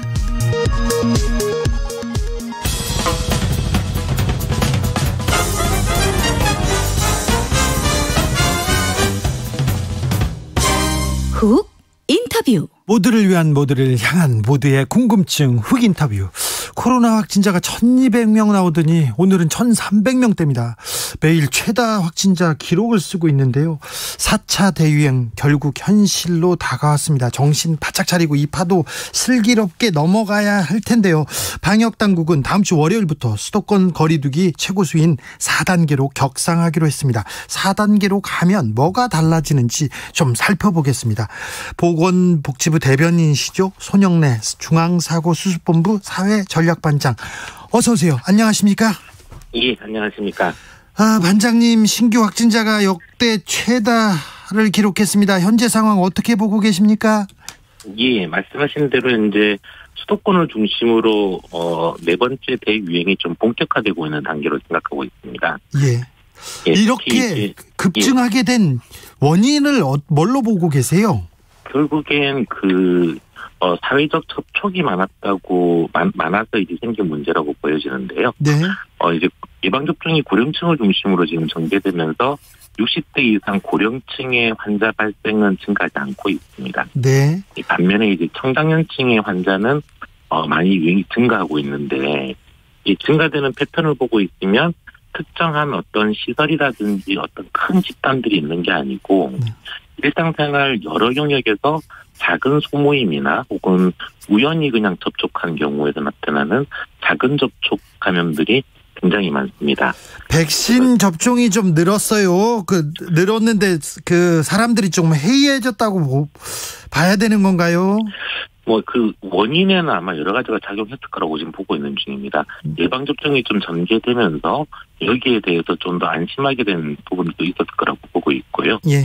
그리고 또 이제 거리두기 자체도 좀 오래됐기 때문에 피로도도 같이 많이 누적됐을 것이라고 보고 있고, 또 아마 변이 쪽도 지금 계속 증가하고 있어서 예. 변이 바이러스의 좀 감염력이 빠른 부분들도 일정 영향을 미쳤을 것이라고 보고 있습니다. 방역 완화가 유행이 불을 지폈다 이렇게 지적하는 사람들도 있던데요. 결국에 방역을 좀 완화한 부분들이 어느 정도 영향을 끼쳤을 것이라고는 보고 있습니다. 네. 다만 이제 거리두기가 워낙 단계화되고 있었기 때문에 그렇죠. 네. 예방접종을 이제 고령층 위험한 분들에게 하면서 일정 정도 다시 이제 일상과 방역의 균형을 잡는 작업은 좀 불가피했다라고 보여지는데, 네. 다만 이제 이 과정에서도 방역적 긴장감은 계속 좀 유지가 됐어야 되는데, 아마 이런 부분들에 있어서는 저희도 좀 소통에 부족함이 좀 있었다라고 보고 있습니다. 네. 코로나 발생 이후에 최고 단계 4단계 선제적으로 격상한 이유는 뭡니까? 예, 지금 수도권 자체는 4단계 기준에 아직 들어오진 않았습니다. 아, 그렇습니까? 아직 들어오진 않았는데 아까 말씀드린 대로 지금 방역 지표들로 분석해 볼 때 이게 작년 12월에 3차 대유행 때처럼 무슨 요양병원이나 의료기관, 교도소 같이 이렇게 큰 집단을 타고 지금 움직이고 있는 감염이 아니고 작은 일상 속 감염들이 엄청 많이 생기면서 지금 증가하는 패턴이라 이대로 놔둬도 계속적으로 증가할 것이 상당히 좀 분명한 상황입니다. 그렇습니까? 이에 따라서 좀 선제적으로 예. 최고 단계인 4단계를 2주간 집중적으로 좀 전개해서 계속 증가하고 있는 이 증가 양상을 좀 꺾는 게 무엇보다 중요하다고 판단해서 이 4단계 조치가 취해지게 됐습니다. 반장님, 이대로 두면 는다고 했는데 반장님이 예. 솔직히 몇 명까지 나올 것이라고 이렇게 예상하고 계십니까? 사실 그 예상 자체는 좀 무의미하고, 그냥 느는 것만 가정해 놓으면 계속 끝없이 늘게 돼 있는 거라서 지금은 접촉을 줄여서 감염 재생산 지수를 줄여주는 게 중요한 타이밍이고, 네. 그냥 이대로 그대로 고정해서 놔두면은 결국 이런 숫자가 한 2, 3주 뒤에 2,000명으로 2,000명이 또 지나면은 뭐 4,000명으로 이런 식으로 계속 올라가는 곡선을 그리게 돼 있습니다. 지금 사회적 거리두기 격상 안 하면 2,000명, 4,000명도 나올 수 있다는 거죠. 예, 계속 만약 올라가는 그래프를 유지하는 거를 꺾을 요인들이 없게 된다 그러면 그렇게 됩니다. 2257님께서 민주노총 집회 이런 것도 좀 영향이 있잖아요 물어보는데 민주노총 집회와의 역학관계는 밝혀졌습니까? 질병관리청에서 지금 계속적으로 역학적으로는 들여다보고 있습니다. 네. 다만 아직까지 민주노총 참여자 중에 감염자가 있었고 그 주변으로 접촉 감염이 확산된 사건들은 지금 발견하지 못하고 있는 중인데 그렇더라도 아직 시간이 좀 며칠 안 됐기 때문에 네, 아직은 지켜봐야 됩니다. 부분들은 네. 계속 모니터링을 하고 있는 중입니다. 1885님 질문은 4단계 있지 않습니까? 당장 내일부터 적용해야 약발 확실히 받지 않겠습니까? 이렇게 물어봅니다. 예, 4단계 조치라고 하는 것들이 이제 저희가 거리두기 단계 조치는 정부가 규제를 통해서 이제 벌칙을 적용하는 강제 단계들로 구성되어 있습니다. 예. 그렇다 보니까 이거를 실행하는 지자체에서 행정 절차도 밟아야 되고, 네. 처벌을 위한 준비도 좀 해야 됩니다. 점검 계획이라는 이런 것들. 네. 그래서 이게 바로 하루 만에 다음 날부터 할 수 있는 건 아닙니다. 아, 그렇습니까? 예, 준비 기간을 좀 설정한 거고 대신 좀 발표를 해서 사실 좀 거리두기에서 가장 중요한 것 중에 하나는 정부의 이런 강제적인 조치도 중요하지만 그보다 더 중요한 게 사실 국민들께서 함께 좀 도와주시는 부분들입니다. 예. 그러니까 저희가 아무리 모임이나 약속을 줄이기 위해서 2명 이상 모임을 3명 이상 모임을 갖다 금지시킨다고 한들 2명씩 엄청 많이 만났으면 의미가 없는 거거든요. 네. 사실은 가급적 모임을 하지 말아달라는 고소이기 때문에 네. 이런 부분들에 있어서 국민들의 실천은 아마 오늘부터라도 좀 함께 좀 해주시기를 계속 당부드리고 있습니다. 알겠습니다. 2명까지만 만나라고 했는데 2명씩 계속 만나면 그것도 안 되겠죠. 자, 4단계가 되면 무엇이 달라지는지 하나씩 좀 여쭤보겠습니다. 직계가족의 경우는 어느 정도 모일 수 있습니까? 직계가족 같은 경우는 지금 좀 전까지는 8명까지 모일 수 있었습니다. 예. 그런데 이제는 저희가 4단계는 원칙적으로 사실 모임이나 약속 자체를 좀 하지 말아줄 것을 요청하는 단계입니다. 그래서 이제 6시까지는 예외들이 거의 없이 저녁 6시까지는 4명까지만 모임이 가능하시고 예. 저녁 6시가 넘어가면 사실상은 모임을 좀 하지 말아주십사라고 하는 의미에서 2명까지만 모임이 가능합니다. 네. 직계가족도요? 예, 직계가족에 대한 예외들은 없고 다만 예외가 있다면 2가지 예외. 하나는 이미 그 집에서 함께 살고 계시는 동거가족들. 네. 동거가족들에 대해서는 사실은 이미 4분이 그 집에 살고 계시는데 2명만 모이라고 하는 것 자체가 말이 안 되죠. 말이 안 되기 때문에 네. 동거가족에 대해서는 예외를 두고 있고 아주 어린 영유아나 혹은 고령층이나 장애인이 있어서 예. 돌봄에 대한 인력들이 좀 필요할 때, 그렇죠. 돌보는 인력들이 필요할 때, 네. 그 인력들은 예외로 간주해드립니다. 아이고, 알겠습니다. 이런 예외 말고는 예. 원칙적으로 그게 직계가족이 됐건 뭐가 됐건 예외를 거의 인정 안 하는 쪽으로 지금 가고 있습니다. 알겠습니다. 2320님께서 분식집 운영합니다. 아이들 포함해서 가족은 식사 가능한 거죠? 가족들은 가능합니다. 직계가족도 예외 없이 4단계에서는 같은 주소에 함께 살고 있는 가족만 가능하다는 거죠? 예, 그렇습니다. 예. 직계 가족은 이제 이해했습니다. 자, 백신 접종자들은 인센티브 적용하지 않는다고 하는데 백신 접종자들도 그럼 똑같이 마스크 써야 되는 겁니까? 예, 4단계 지역에 대해서는 백신 인센티브들이 다 중단된다고 이해하시면 될 것 같습니다. 아, 네. 일단 이제 많이들 상징적으로 알고 계시는 인센티브 중에 하나가 각종 모임이나 인원 제한을 카운트할 때 예외적으로 해주는 부분들. 네. 예를 들면 4인까지 모일 수 있다 그럴 때 접종 완료자는 이 4명까지의 간주가 안 돼서 3명이 더 들어가건 7명이 더 들어가건 접종만 받으시면 다 허용됐던 그런 예외들 같은 게 다 적용을 안 하게 됩니다. 네. 아무래도 모임을 하지 말아 주십시오라고 호소를 하고 있는데 웬만하면 모임하지 말아라. 네. 예, 접종했다는 이유로 모일 수 있게 하는 것 자체가 서로 충돌을 하기 때문에 네. 현장에 혼선도 생기고 네. 그런 부분들에 대해서는 예외를 인정하지 않고요. 네. 또 하나 마스크에 대해서도 마찬가지로 이미 수도권에 대해서는 실외에서 마스크를 같이 써셔야 된다라고 권고를 하고 있는 중입니다. 네. 자, 종교시설, 학교, 종교 여기에서도 좀 알려주십시오.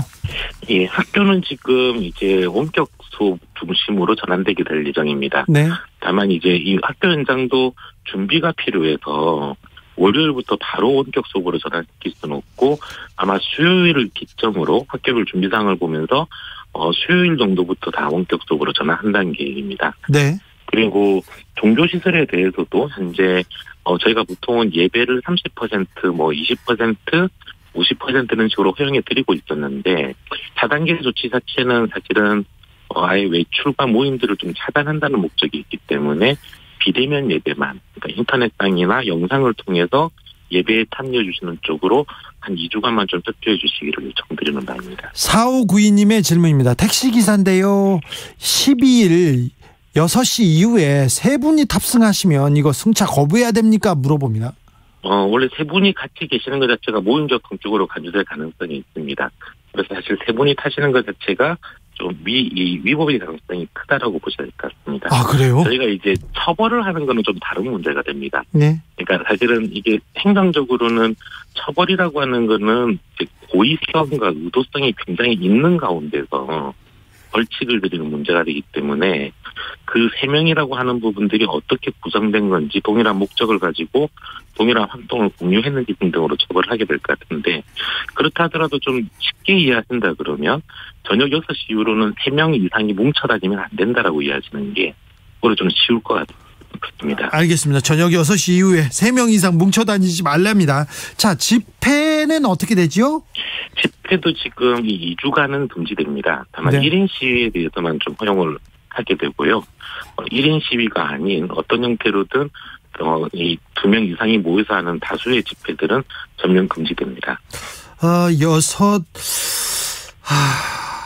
서울에서요 10시부터는 시내버스 지하철 운행도 감축된다고 하는데 이러면 더 이거 오히려 또 좀 집에 가기 힘들고 그리고 사람들이 그 시간대에 맞춰서 이렇게 많이 모일 것 같다 이런 생각도 들고 막 그렇습니다.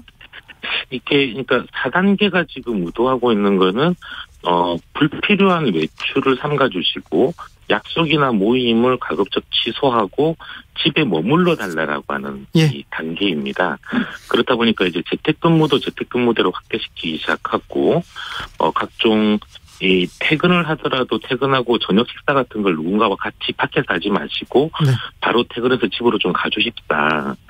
라고 계속 얘기를 하고 있는 부분들입니다. 네. 그러니까 이런 모든 조치들과 함께 저녁에 교통수단을 감축하는 것도 그 전에 좀 집에 들어가시게끔 요청을 드리는 사안들이 되는 겁니다. 네.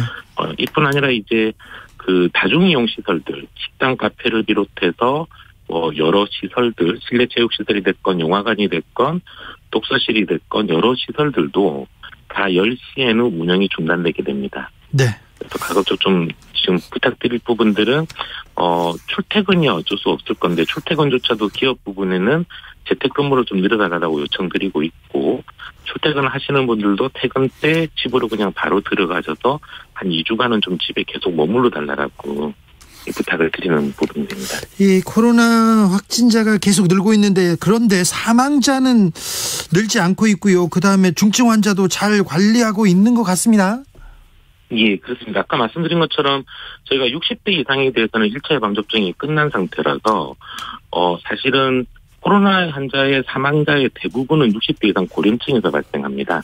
그런데 지금 환자 발생 자체가 60대 이상의 고령층의 환자들은 증가하지 않고 있는 상태입니다. 예. 오히려 50대 이하의 청장년층에서 지금 환자들이 증가하고 있는 양상이라 지금 중환자의 숫자나 혹은 이제 사망하시는 분들의 숫자는 증가하지 않고 예전과 거의 동일하게 지금 유지되고 있는 상태입니다. 자, 수도권 거리두기 4단계는 2주간 유지됩니다. 12일부터. 그리고는 2주 뒤에 또 이렇게 또 판단을 해서 상황이 달라지겠죠? 예, 그렇습니다.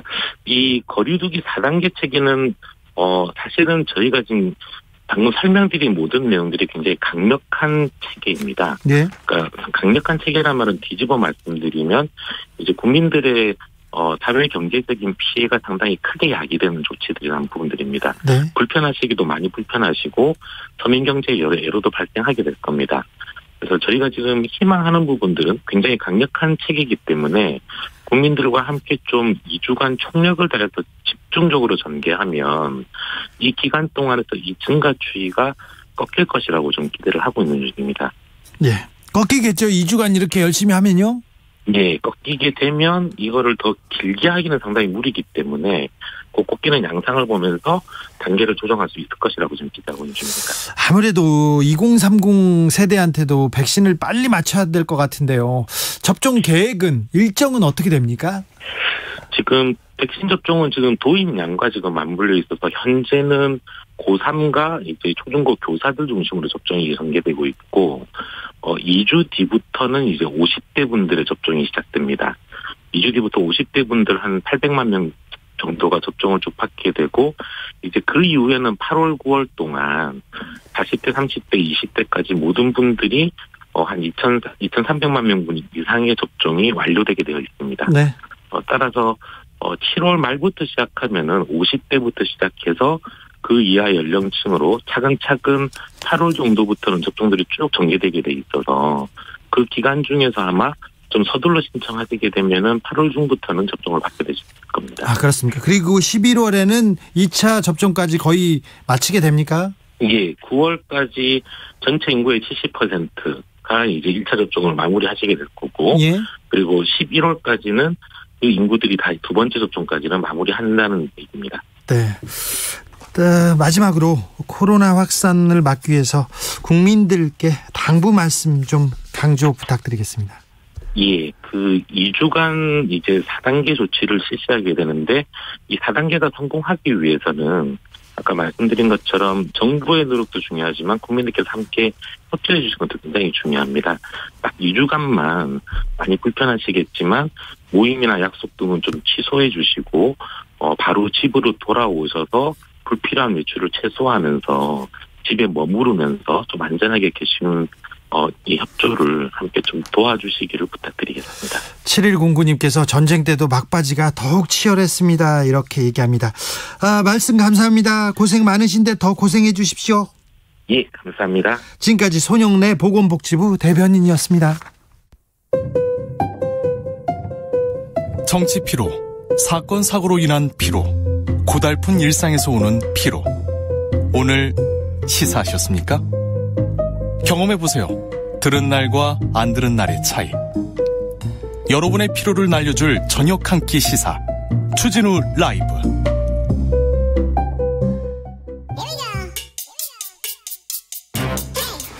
뉴스를 향한 진지한 고민, 기자들의 수다. 라이브 기자실을 찾은 오늘의 기자는 탐구하는 기자입니다. 미디어 오늘 정철훈 기자, 어서 오세요. 안녕하세요. 한 주간 어떻게 보내셨어요? 어제 좀 의미 있는 변화가 좀 있어가지고요. 네. 네, 서울 정부청사 갔다 왔는데요. 네. 문화체육관광부가 ABC협회에 대해서 이 부수공사 결과를 이제 정책적으로 활용하지 않겠다 어제 발표를 했거든요. 사실상 퇴출 아닙니까? 네, 사망 선고를 받았다 이렇게 보시면 될 것 같은데요. 네. 제가 이거를 거의 열심히 취재했죠. 9년 가까이 썼는데 9년 가까이 써가지고 성과를 낸 겁니까? 드디어 뭔가 고생 많으셨어요. 이런 날이 오는구나 싶어서 네. 좀 감회가 좀 고생 많았어요. 예, 어제 이 ABC협회 사무검사 조치 권고사항 이행 점검 결과 및 향후 정부 광고제도 개편 계획안에서 이런 얘기가 나왔는데 네. 지금까지는 그러니까 신문사에서 우리 유료 부스가 얼마입니다. 이렇게 부스 보고를 하면 이 ABC협회에서 표본지국을 정해서 이제 공사원이 가서 이제 조사를 하는 거죠. 근데 조사가 정확하지도 좀 않았대요. 네, 그 모든 과정 전반에서 불투명한 업무 처리를 이제 문체부가 확인을 해서 네. 6월 30일까지 이 17건의 이 제도 개선 권고안을 해결해라, 권고안을 받아들여라, 이행해라 이렇게 요청을 했는데 이행이 안 됐습니다. 네. 이행이 안 돼서 이행이 안 되면 정책적 활용 중단할 수밖에 없다 이렇게 예고를 했었는데 결국 이제 예고대로 중단을 하게 됐고요. 그래서 앞으로 어떻게 되느냐? 네. 일단 뭐 당연히 정책적 활용이 중단이 되면 정부 광고를 집행하는 기준에서 제외가 됩니다. 네. 그리고 언론 보조금 지원 기준에서도 제외가 되고요. 또 이제 정부가 이 ABC협회 안정적 운영을 위해 지원했던 공적 자금 45억 원도 환수를 하게 됩니다. 네. 지금까지 그리고 이제 지역신문 발전기금 지원 조건이기도 했습니다. 이 ABC 부스공사 결과가. 네. 많은 것들이 좀 바뀔 것 같고 이 같은 결정에 따라서 정부 광고법도 신속하게 좀 개정이 될 것으로 보입니다. 네. 그리고 정부가 이제 어제 공식적으로 신뢰하지 않는다라고 밝힌 ABC협회 부스공사 결과는 이제 사회적 영향력을 상실했다 이렇게 보시면 됩니다. 예. 이제 ABC협회를 대체해서 좀 방안을 만들어야 될 거 아닙니까? 네, 그게 이제 어제 관심사였는데 앞으로는 이제 그 인쇄매체 정부 광고를 집행할 때 이 부스를 대체할 핵심 지표로 이 전 국민을 대상으로 한 구독자 조사를 추진을 하고요. 또 언론중재위원회의 직권조정 건수 그리고 자율심의기구 심의 결과 등 이 언론의 사회적 책임 관련 자료를 활용하겠다 이렇게 문체부가 밝혔습니다. 이 구독자 조사 같은 경우는 우리가 이제 라디오 같은 경우도 청취율 조사를 하잖아요. 네. 뭐 최근에 뭘 들었습니까? 뭐 네. 주진우 라이브를 열심히 듣고 있습니다. 이렇게 답을 하면 이게 청취율이 반영이 되는 건데 이 구독자 조사도 마찬가지입니다. 지난 일주일 동안 어떤 신문을 열심히 봤냐, 이 열독률 그리고 구독률 이런 것들을 이 대면 조사를 통해서 이제 확인을 하는 겁니다. 그렇죠. 이렇게 하면 됩니다. 그리고 협회를 만들어서 그 많은 세금을 여기다 쓸 필요 없어요. 이렇게 여론조사하면 되죠. 여론조사 기관에 맡겨서요. 일종의 여론조사일 텐데 네. 청취율조사는 전화로 하는 건데 이건 이제 대면조사로 하는 거고요. 예. 전국에 있는 5만 명을 대상으로 이제 열독률, 구독률 대면조사를 통해 지표를 만들 예정입니다. 그리고 사회적 책임 관련 지표도 좀 주목이 되는데 이 언론중재위원회에서 직권조정으로 정정보도 결정을 하거나 또 신문윤리위원회에서 이 보도는 좀 문제가 있었다 이렇게 심의 결과를 내놓는데 이런 것들을 이 정부 광고 그 집행 지표로 활용을 하겠다는 겁니다. 네. 그러니까 자, 네. 아시겠지만 이 직권조정이라는 게 중재할 필요도 없이 뭔가 사안이 명확한 기사 네. 그런 것들이거든요. 네. 그러니까 이거는 중재위에 갔을 때 양쪽의 합의에 의해서 나오는 정정보도랑은 다른 겁니다. 그러니까 중재위를 가면 이 중재부장 포함해서 중재위원이 5분이 계세요. 네. 근데 중재부장은 부장판사거든요. 이 중재부에서 이거는 문제가 명확하니까 중재할 것도 없다. 그냥 직권조정할 테니까 정정보도 해라. 네. 이런 것들을 이제 카운팅을 해서 핵심 지표로 정부 광고 집행 기준으로 반영을 하겠다는 거여서 앞으로는 좀 언론이 오보를 많이 내거나 좀 왜곡 보도를 많이 내면 그만큼 이 정부 광고에 영향을 받을 수 있다. 집행에. 본맥락으로. 언론중재위원회도 조금 개혁할 부분이 많은데요. 정홍주님께서 왜 이제서야 이런 조치가 이루어졌을까요? 이 문제를 해결하는데 왜 9년이나 걸렸습니까? 일단은 그 사회적인 그 여론이 여기까지 올라오기가 좀 어려웠던 측면이 있는 것 같은데요. 그렇죠. 좀 지역적인 문제라고 해서 관심을 갖지 않으니까 힘을 받지 못했죠. 그리고 이 언론의 문제이거든요. 네. 언론의 문제는 언론이 잘 언급하지 않습니다. 절대 안 합니다. 네, 절대 안 합니다. 2153님, 정 기자님 정말 고생 많으셨습니다. 얘기합니다. 네, 뭐 몇몇 의원들도 고생했는데요. 정철훈 기자 그리고 미디어오늘에서 매우 고생했습니다. 8169님께서 정철훈 기자님 더위 드셨나 봅니다. 목소리 힘이 없어요. 삼계탕 좀 드시고 원기호흡 하셨어요. 더 열심히 취재 부탁드립니다. 정철훈 기자가 목소리에 힘이 있었던 적을 제가 본 적이 없어요. 사실은 아니 사적으로 얘기할 때는 또 힘도 있는데. 네, 좀 힘을 좀 내겠습니다. 네, ABC 협회 이거 잘 개혁되고 그랬으니까 힘을 낼 만합니다. 네, 다음으로 어떤 뉴스? 근데 이거 좀 언급을 하고 싶은 게 언급하지 있는데. 마세요. 네. 다음 이야기로요. 네, 정철훈 기자 고생하셨어요. 네, 알겠습니다. 정치인들이 고생했다고 얘기하는데 제가 정치인들보다는 정철훈 기자가 더 고생한 것 같아서 그냥 언급하지 말고 가자고 합니다. 어떤 뉴스 만나볼까요? 국회에서 그 징벌적 손해배상제가 반영이 된 언론중재법 개정안이 지금 뜨거운 감자인데요. 자, 민주당에서 언론 개혁을 하겠다고 지금 기차가 달려가고 있습니다. 예, 지난 6일에 국회 문화체육관광위원회 법안심사 소위에서 이 손해액의 최대 5배 배상이 가능한 징벌배상 포함된 언론중재법 개정안을 민주당이 상정을 했는데요. 네. 빠르면 오늘 23일 본회의 통과 가능성이 있다고 합니다. 야당은 반대하고 있습니다. 예, 야당도 반대를 하고 있는데 언론 노조에서도 지금 강행 처리를 중지하라 이러면서 반대 입장입니다. 뭐라고 합니까? 예, 이 언론노조는 민주당의 이 개정안을 두고 이 고의 중과실의 추정이라는 조항을 신설해서 이 원고의 입증 책임을 완화하고 있고 이 면책 규정은 아예 피고가 될 언론의 입증 책임을 지도록 하고 있다 이렇게 비판을 하면서 이 무차별적 소송 남발을 부추겨서 언론 자유가 침해될 수 있다 이런 우려를 하고 있습니다. 무차별적 소송 남발까지는 아닐 텐데요. 그 진행자께서 이제 무차별적 소송을 많이 당해보셨잖아요. 네, 저는 많이 당했죠. 이 개정안에 대해 어떻게 생각하십니까? 이 개정안에 저는 징벌적 손해배상제도는 찬성하는 편입니다. 제가 소송은 기자 중에 제일 많이 받아보고요. 네. 소송가액으로는 제가 몸값이 최고지 않습니까? 네. 그런데 저는 징벌적 손해배상제 찬성합니다.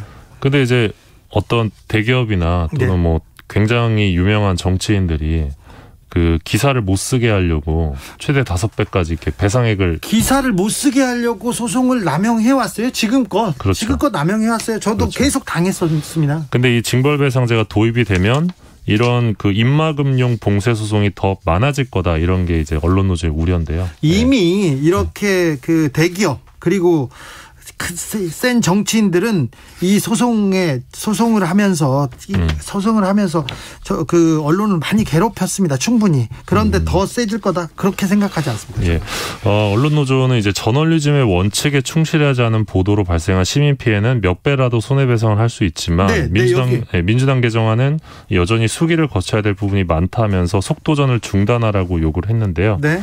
지금 뭐 방송기자연합회장의 경우도 징벌적 손배제가 미국에서 실시되고 있지만 가짜 뉴스가 판을 친다 이러면서 이게 어떤 만능 그 만병통치약이 아니다 이런 우려를 하고 있고요. 네. 한국기자협회장의 경우는 민주당이 국민 감정에 기대 모든 기자들을 적으로 돌리며 지지율을 올리려는 의도가 깔려 있다 이렇게 주장하기도 했습니다. 한국기자협회장의 지적 저는 동의하지 않습니다. 네. 동의하지 않습니다. 도울 김용옥 선생도 징벌적 손해배상에 찬성했는데요. 민주당이 국민 감정에 기대서 모든 기자들을 적으로 돌리고 있다고요. 그렇게 생각하십니까, 정청래? 기자들 입장에서는 이렇게 볼 수 있다고 보는데요. 저도 이제 징벌배상이 필요하다는 입장이긴 한데 만약에 도입을 하게 되면 형법상 명예훼손죄 같은 경우는 없애야 된다고 생각을 하고요. 네. 이중처벌 논란이 있기 때문에 그렇죠. 그리고 이제 공익적인 보도를 하는 경우에는 징벌배상을 청구할 수 없게끔 하는 그런 조항들이 좀 탄탄해져야 된다라는 생각 갖고 있습니다. 언론한테 손해배상을 청구하는 것은 표현의 자유로 연결됩니다. 그렇기 때문에 굉장히 중요하고 맞습니다. 세심하게 보고 법안을 잘 만들어야 됩니다. 이거 잘 만들어놔야지 또 악용되면 걱정이 되니 매우 정교하고 세심한 안건 민주당이 처리하기를 기대해 봅니다. 예, 항상 법이라는 거는 최악의 사람이 최악으로 이용하는 것까지 가정을 해야 되기 때문에. 그렇죠. 네. 아이샤님께서 정철훈 기자 오늘은 좀 힘이 있는 것 같았는데 그렇죠. 오늘 힘이 있는 거예요. 힘 많이 있는데. 7493님 기자상 줍시다. 기자의 힘을 보여줬어요. 얘기합니다. 그런데 언론 관련되게 언론 개혁을 위한 기사 쓰지 않습니까? 기자상 못 받습니다. 저희는 기자협회 소속이 아니어서 기자상 받을 수 없습니다. 네. 안타깝네요. 괜찮습니다. 네. 큰 기사 쓰면 저는 이명박 전 대통령 구속으로 이끈 기사를 썼는데 그렇죠. 상 받으셨잖아요. 하나도 못 받았죠. 한국 기자상 받으셨잖아요. 한국 기자상은 박근혜 대통령을 감옥으로 갈 때 볼 때 그때 그걸로 한국 기자상을 받았고요. 이명박 대통령 관련된 기사를 지금껏 썼는데 한 번도 상을 못 받았습니다. 자, 5702님께서 정철훈 기자 ABC 신문 발행 부스 허위 공시와 싸워온 영웅적인 기자입니다. 태극 무공훈장 줘야 됩니다. 이건 좀 너무하시네요. 약간 놀리는 것 같아요. 아무튼 고맙습니다. 놀리는 거예요. 국가대표님께서 미국에서 제도가 있었는데 가짜 뉴스가 판을 치는데 이 제도가 없는 우리나라는 어떻겠습니까? 얘기합니다. 우리나라에서 지금 가짜 뉴스 그리고 너무 좀 제목을 가지고 장난치는 거 그리고 자극적인 뉴스 너무 많이 나오지 않습니까? 그래서 언론 개혁으로는 가야 되는데 아무튼 징벌적 손해배상 제도가 만들어진다면 굉장히 정교해야 됩니다. 피해자를 맞습니다. 양산하면 안 되니까요. 자, 다음으로는 어떤 이야기 만나볼까요? 가정학대 피해를 호소하다 숨진 고 이미란 씨의 유족이 이 씨 사망을 둘러싼 수사기관의 축소 수사 피해를 보상하라는 국가배상 청구 소송에 나섰습니다. 이분은 지난 2월 지병으로 숨진 코리아나호텔 고 박영훈 전 사장의 아내인데요. 박영훈 전 사장은 조선일보 방상훈 사장의 동생입니다. 그렇죠. 유족이 지난달 29일에 정부를 상대로 위자료 5억 5천만 원을 청구하는 국가배상 청구 소장을 접수를 했는데요. 요지는 이렇습니다. 이미란 씨가 사망 후에 이뤄졌던 경찰, 검찰의 사건 은폐와 축소 기소에 대한 법적 책임을 묻겠다. 이게 요지입니다. 그렇죠. 이미란 씨가 사망했는데 경찰이 이 사망 사건에 대해서 수사를 잘 안 했거든요. 자세하게 수사를 안 했다고 유족들이 계속 주장했거든요. 그러니까 국가가 수사를 제대로 안 했으니 이거 배상하라 이렇게 지금 소송을 냈습니다. 자, 어떤 일이 있었는지 잊어버린 분들이 많아요. 좀 끔찍한 사건이었는데요. 이미란 씨가 2016년 9월에 유서를 남기고 한강에 투신을 했습니다. 몇 달 전부터 이제 남편인 박영훈 전 사장으로부터 학대를 당했고 이 자녀들에게도 폭언을 부추겼다고 알려져 있는데요. 그렇죠. 사망 4개월 전부터는 지하실에 감금되어서 지낸 것으로 알려져 있고 박영훈 전 사장 일가는 이미란 씨의 시신이 발견되고 바로 다음 날 이 시신을 화장해 버렸습니다. 잘 보세요. 학대를 당하다가 목숨을 끊었어요. 학대를 한 사람들에 대한 조사가 있었어야 될 거 아닙니까? 왜 이분이 이런 결정을 한 거에 대한 수사가 있었어야 되는데 수사가 잘 안 됐다는 게 유족들의 주장입니다. 그래서 이제 이 씨의 자녀 2명을 유족들이 이제 자살 교사 및 폭력행위 처벌법상 공동 존속감금, 공동 존속상해 혐의 등으로 고소를 했는데 일단 경찰이 공동 존속상해 혐의만 기소 의견으로 넘겼고 서울중앙지검에서는 이것도 이제 불기소 처분을 하고 적용 혐의를 아예 강요죄로 바꿔서 기소를 하게 됩니다. 자, 경찰이 수사해서 검찰로 넘겼는데 검찰이 이것도 안 하고 지금 그 강요죄만 자녀를 기소했어요. 근데 강요죄는 이게 법정형이 징역 5년 이하고 공동 존속상의 법정형은 징역 15년 이하거든요. 그러니까 약간 내려간 거고. 사람이 죽었습니다. 그런데 이건 너무 약한 거 아니냐. 유족들은 그때도 반발했어요. 그때 이제 뭐 피멍이 든 사진 존재했고 상해 진단서도 있었고 여러 가지가 인정될 수 있는 상황이었는데 불기소 처분했고 강요죄로 기소한 거는 명백히 사건을 축소한 것이다. 이게 이제 유족의 입장입니다. 그렇죠. 이렇게 멍든 사진 그리고 그때 이렇게 학대당했다 이런 주장을 했는데 수사가 안 됐었거든요. 맞습니다. 또 다른 사건도 있는데요. 그 사망 이후에 이제 박영훈 전 사장하고 이 방 씨의 아들이 이미란 씨 어머니 집을 찾아와서 현관문을 부순 사건이 있습니다. 돌로 막 내리쳤잖아요. 돌로도 내리치고 그 얼음 도끼라고. 도끼도 갖고 와서 막 이제 위협적인 행동을 보이기도 했는데 이게 CCTV에도 다 찍혔습니다. 그래서 유족이 이 두 사람을 주거침입과 재물손괴 혐의로 신고를 했는데 검찰이 이 박영훈 전 사장에게는 무혐의를 내렸고요. 장남에게는 이 주거침입 혐의만 인정해서 기소유예 처분을 했습니다. 근데 그 행위가 CCTV에 고스란히 찍혔어요. 맞습니다. 그런데 그래서 유족은 CCTV가 명백한데 경찰과 검찰이 고의로 축소 수사를 한 거 아니냐 이런 입장입니다. 주장할 수 있겠네요. 네. 그래서 이제 안팎에서는 이게 그 조선일보 사장의 동생과 관련된 문제였잖아요. 네. 그래서 뭔가 조선일보 눈치를 보면서 수사를 좀 축소한 거 아니냐 이런 의혹이 좀 있었습니다. 그렇죠. 예전에 장자연 씨 사건에 있을 때 경찰이 얼마나 조선일보 눈치를 봤습니까? 얼마나 눈치를 봤어요. 그런데 이 사망 사건에서도 수사를 하나도 안 했어요. 왜 조선일보 사주는 우리 검찰권이 경찰권이 미치지 않았을까 이렇게 생각할 수밖에 없는데 이 문제가 다시 법정으로 갔네요. 네. 저희가 이 문제는 계속 지켜봐야겠습니다. 예. 지켜보고 계속 보도해드리겠습니다. 네. 기자들의 수다 지금까지 탐구하는 기자였습니다. 미디어 오늘 정철훈 기자 함께했습니다. 감사합니다. 고맙습니다. 교통정보 알아볼까요? 임초희 씨. 네, 이 시각 교통정보입니다. 경부고속도로 부산 쪽으로 양산분기점 부근 3차로에서 사고 처리 중이라 뒤로 혼잡합니다. 반대 서울 쪽으로도 양산 부근 3차로에서 화물차 관련 사고 처리 중이니까요. 차로 변경에 유의하시고요. 정체는 수도권 안성휴게소에서 오산, 기흥 동탄 부근부터 수원 사이고요. 그리고 서울 요금소부터 판교 쪽으로 교통량 늘었습니다. 달래내 부근에서 한남대교까지 긴 구간 어렵고요. 수도권 제일순환고속도로는 일산에서 판교 쪽으로 자유로부터 송내까지 16km 구간 정체 이어져 있습니다. 더 가서는 청계요금소 부근에서 운행이 더디고요. 판교에서 구리 쪽으로는 송추 4차로에서 시설물 보수 작업을 하는데요. 퇴계원부터 19km 구간 작업 여파 받고 있습니다.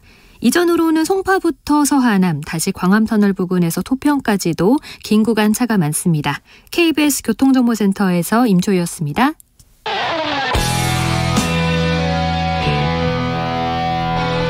스치기만 해도 똑똑해진다. 드라이브 스루 시사 주진우 라이브.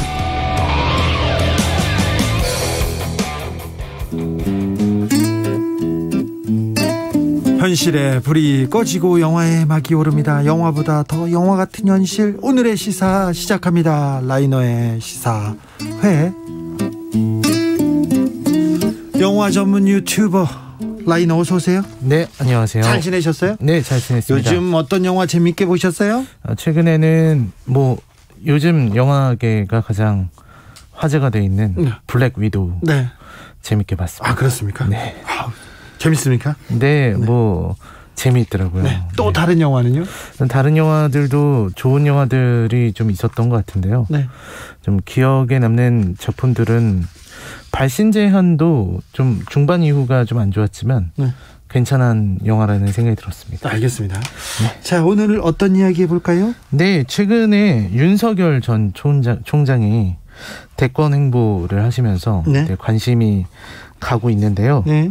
저는 윤석열 총장을 보면서 이 사람을 지지하고 지지하지 않고를 떠나서 참 비범한 삶을 사시는 분이구나. 네. 보통 사람이 상상하기 어려운 그런 행보를 하시는 분인 것 같다. 이런 그렇죠. 생각이 들었습니다. 네. 지금 방송 보면은 연일 온갖 보도들이 나오고 있고 엑스파일 얘기도 나오고 그런 걸 보다 보면은 저는 일반 유권자로서 좀 씁쓸해지는 것 같더라고요. 예. 제가 윤석열 총장에 대해서 알고 있는 거라고는 예전에 박근혜 전 대통령 국정농단 그 특검팀의 주요 인물로 세상에 널리 알려진 걸로 알고 있었는데요. 네. 그래서 저는 윤석열이라는 이름에서 검사를 빼놓을 수는 없고 당연히 이분은 검사로 생각을 해야 된다는 생각이 들었습니다. 검사, 네. 지금 검사 윤석열이 지금 정치인 윤석열이 됐는데 옛날에 검사 윤석열. 네. 그렇습니다. 그래서 참 검찰이라는 게 되게 영화에서도 많이 나오는 굉장히 말도 많고 탈도 많은 그런 조직인 것 같은데요. 네. 그래서 윤석열 전 총장 그리고 검찰 이런 걸 관통하는 영화가 한 편 있습니다.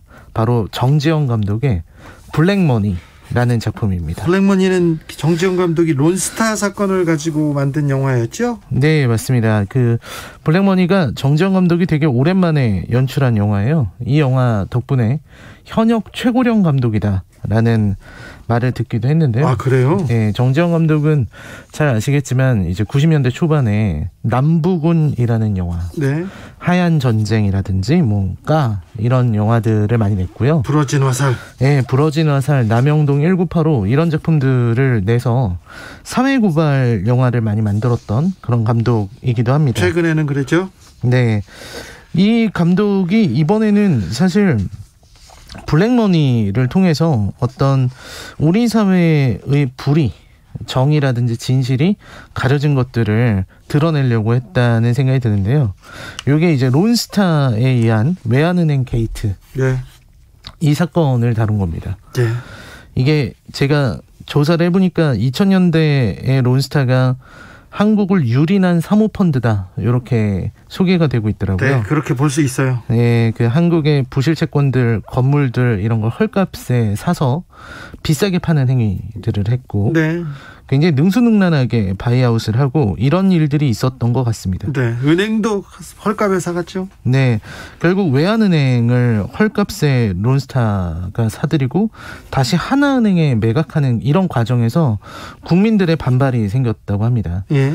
그때 정부도 막으려고 하고 세금을 받으려고도 했었는데 이 벨기에 자회사를 두고 있는 이 회사의 이런 교묘한 수법을 당시에는 당해낼 방도가 없었던 것 같습니다. 예. 그래서 그 해먹을 만큼 해먹고 론스타는 떠났고요. 예. 그 이후로 우리 정부에다가 ISD로 지금 소송하고 있어요. 예, 소송까지 걸었다고 하더라고요. 네. 그래서 이런 이야기가 담겨 있는 작품이 블랙머니입니다. 아무튼 우리 세금을 쭉쭉 빨아먹고 도망갔습니다. 론스타가. 네, 그 진실을 다루고 있는 거죠. 줄거리 속에 영화의 줄거리 속으로 걸어 들어가 보겠습니다. 네, 사실 이 블랙머니는 그렇게 어려운 이야기는 아닙니다. 이게 경제 얘기인 것 같아서 어려울 것 같지만 듣다 보면은 좀 쉽게 따라갈 수 있는 이야기인데요. 예. 주인공이 이제 양민혁 검사라고 막프로라는 별명을 갖고 있어요. 예. 근데 이분은 이제 사실 그런 뭐 대검 중수부라든지 이런 데 사람이 아니고 관계없는 사람인데 우연히 자기가 조사하던 피의자가 자살하는 사건이 벌어집니다. 예. 근데 그 자살 사건이 어딘지 모르게 좀 이상한 거죠. 그 여성분이 연탄불을 차에서 켜고 자살을 했는데 그 자살하기 전에 언니에게 양민혁 검사에게 성추행을 당했다. 네. 이런 메시지를 보낸 겁니다. 예. 그러니까 이게 매스컴을 타고 난리가 났어요. 그렇겠죠. 검사가 성추행을 해가지고 피의자가 자살했다. 예? 이 얘기가 나오니까 근데 양민혁 검사는 그런 적이 없거든요. 네. 너무 억울한 거죠. 예. 그때 양민혁 검사는 이게 뭔가 의도적으로 뭔가 숨기기 위해서 네. 나를 그냥 이렇게 이용한 거구나 예. 라는 걸 알게 됩니다. 그래서 이 누명을 벗는 게 이 양민혁 검사의 시작이었어요. 예. 그래서 이 누명을 벗기 위해서 진실 쪽으로 쭉 다가가다 보니까 알고 보니 그 론스타 같은 스타펀드라고 나오는데요. 네. 거기에서 대한은행을 헐값에 매각하기 위해 가지고 뭐 자본 비율을 의도적으로 낮췄다. 뭐 그렇게 볼 수 있다는 팩스를 받은 사실이 있고 뭐 그걸 숨기기 위해서 이런 일이 있었다라는 걸 알게 돼요. 그리고 이제 중요한 인물인 김나리가 등장하고요. 네. 김나리는 이제 이쪽 스타펀드와 한국 정부의 관료들을 이어주는 징검다리 역할을 하는 사람입니다. 네. 이 사람은 어떤 그들의 내부 고발자가 되는 사람이죠. 네. 그래서 양민혁이 이제 진실을 알아내게 돼요. 이 진실은 뭐냐면 영화에서 나오는 은행은 대한은행으로 이름을 바꿨는데 70조에 달하는 거대 은행을 단 1조 7천억에 매입하고 구조 조정을 한 다음에 갑자기 가치가 기적적으로 오릅니다. 네. 이제 그거를 비싼 값에 매각하려고 하는데 그 과정에 불법 부정이 있었고요. 네. 그 배후에는 정부 고위 관료들. 모피아. 네, 그렇습니다. 재정부 측에 네. 모피아라 불리는 이들이 있었다는 겁니다. 네. 그리고 사모펀드 특성답게 그 모피아들이 법적 근거를 만들어주고 또 돈의 주인은 따로 있었던 거예요. 네. 그래서 페이퍼 컴퍼니를 다 살펴보니까 그 어떤 돈의 주인들이 사실은 모피아, 총리 이런 고위 관리들이었다는 겁니다. 검은 머리 외국인들이 검은 모블이 외국인들이 페이퍼 컴퍼니를 만들어 놓고 돈 그 사람들이 사는 거잖아요. 네네. 그러니까 자기들이 법적 근거를 만들고 자기들이 산 거였어요. 은행을 판 사람들도 그 사람들이고 은행을 산 사람들도 그 사람들입니다. 결국은 페이퍼 컴퍼니에서 돈을 번 사람들도 이 사람들이었죠. 그렇죠. 영화의 양민혁 검사는 전율하지 않을 수가 없었던 겁니다. 왜냐하면 국민을 기만하고 어떻게 보면 나라의 은행을 팔아서 자기들 이속을 챙기려는 거잖아요. 근데 그 과정에서 조금의 죄의식도 가지지 않습니다. 오히려 선민의식이 극에 달해가지고 우리들만 나라를 운영할 수 있고 우리들의 결정으로만 국민들이 잘 살 수 있는 거다. 그러니까 우린 좀 해먹어도 돼. 네. 이런 생각을 가지고 있다는 거죠. 저는 그 자원외교 했을 때 우리 공무원들의 행태하고 똑같이 겹치게 들립니다. 네, 그래서 이렇게 이 얘기가 이제 이렇게 되는 거죠. 영화의 결말은 어떻게 됩니까? 이제 결말에서는 그 각 주체들의 결정을 보여줘요. 네. 이제 검찰이 이 막프로 양민혁 검사가 가져온 증거를 바탕으로 모피아를 급습하고 총리 관저에 거물들이 모여 있었거든요. 네. 그들을 막 긴급 구속하고 이런 일들이 벌어져요. 총리 공간에서. 그랬는데 이제 검찰이 내린 결정이 참 대단합니다. 네. 검찰의 결정은 타협입니다. 어떻게요? 이게 비열한데요. 부장검사가 총리를 구속했지 않습니까? 네. 총리를 딱 앉혀놓고 그 자리에 앉아서 차기 검찰총장 이야기를 합니다. 예. 거기에서 그 자리를 놓고 거래를 제안하고 총리가 그때 씩 웃어요. 만족한 것처럼. 네. 그리고 두 사람이 손을 잡습니다. 손을 잡고 헤어지죠. 그때 손을 잡을 때 그 카메라가 둘이 손잡고 있는 화면 벽을 보여줘요. 벽에는 공명정대라는 글자가 붙어 있습니다. 네, 굉장한 풍자죠. 네. 그다음에 이제 그 내부 고발자였던 김나리 역시 최후의 순간에는 스타펀드와 총리의 손을 들어줍니다. 네. 그래서 대한은행은 단순 매각이다라는 결정을 내리고 그들의 편을 들어서 그들과 잡은 권력의 손을 놓지 않았습니다. 네. 유일하게 영화 엔딩에서 양민혁 검사만 마지막까지 진실을 알리려고 하는데요. 이거는 영화를 통해서 확인해 주시는 게 좋겠습니다. 7221님께서 이 영화하고 윤석열 검사가 어떤 연관성이 있습니까? 사실 뭐 이 영화의 그 주인공인 양민혁 검사의 모티프가 윤석열 전 총장이지 않냐 이런 얘기도 나오고 있고요. 네. 그리고 무엇보다 제가 이거를 선택한 이유는 어떤 검찰들의 그 좀 진면목이랄까요? 네. 저는 이걸 보면서 물론 검찰이 현실은 좀 다르겠지만 이 영화를 통해서 검찰의 본질이 어떤 부분인가라는 걸 생각해 봤습니다. 자, 수사하는 검사 있고 또 그걸 또 바꿔먹고 출세하는 검사가 있고 또 검사의 본질. 참, 라인은 이 영화 보면서 어떤 부분이 들어오던가요? 사실 이게 검찰이 이런 모습이 나와요. 영화에서는 이 어떤 수사를 이제 론스타 수사를 했던 거잖아요. 근데 이 중수부가 거대한 권력이 그 개입을 하면 수사를 못 합니다. 예. 수사를 못 하고 그냥 넘어가려고 해요. 예. 그러다가 어떤 의지를 가진 검찰총장이 부임하니까 이제 그 아래에서 일치 단결해서 갑자기 정의로운 일을 하기 시작합니다. 네. 갑자기 수사를 하고 이렇게 되는데 그러니까 권력자들은 검찰총장을 흔들어요. 예. 여기서부터는 레이스가 시작돼요. 예. 검찰총장이 버티고 있는 동안에 검사들이 어떻게든 진실을 밝혀내야 되는 겁니다. 예. 그런데 검찰총장의 그 온갖 비리가 터지면서 이 검찰총장이 딱 그만두게 됐을 때, 사임하게 됐을 때, 네.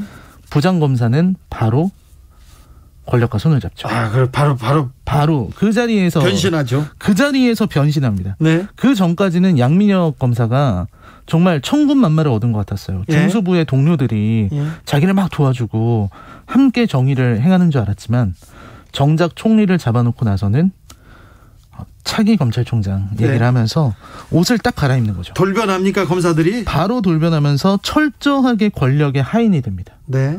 그래서 이런 모습을 보면서 이 검찰이라는 조직이 참 상황에 따라서 얼마든지 돌변할 수 있고 자세를 따로 다르게 자세를 전혀 다르게 잡을 수 있는 조직이구나. 그래서 이 영화에서 묘사하는 검사들의 모습이 너무 인상적이었어요. 아, 그렇습니까? 네.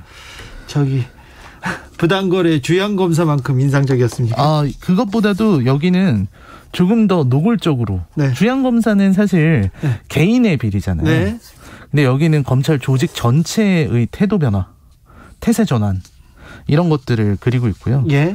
사실 이게 어떻게 보면은 좀 영화적 허점들도 있어요. 네. 그 캐릭터가 너무 영웅적으로 그려지고 있거나 대사가 좀 과장된 이런 것들이 있는데요.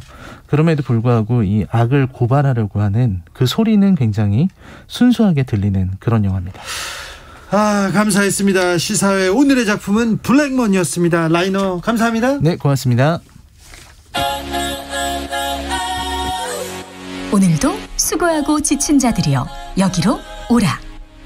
이곳은 주 기자의 시사 맛집 주토피아 주진우 라이브.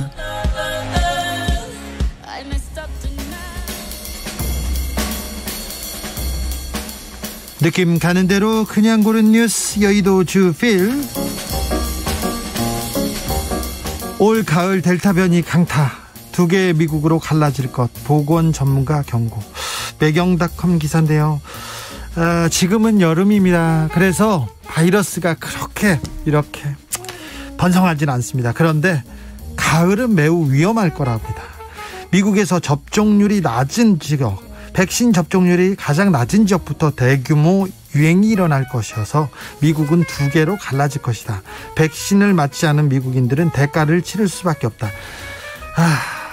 코로나의 파도는 전 세계적 현상입니다.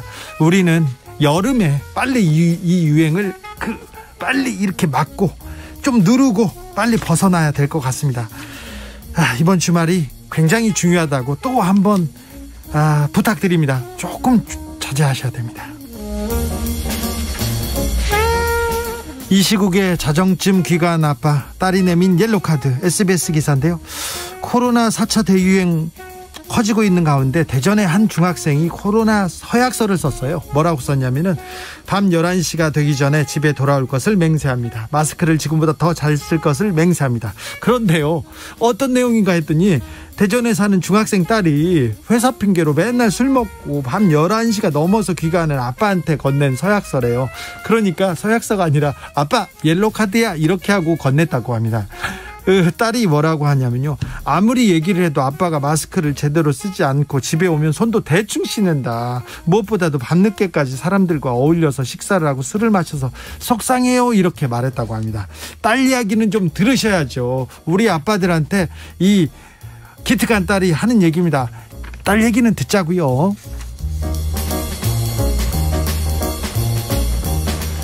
대선 주자들의 집사람 표현 문제 없습니까? 경향신문 기사인데요.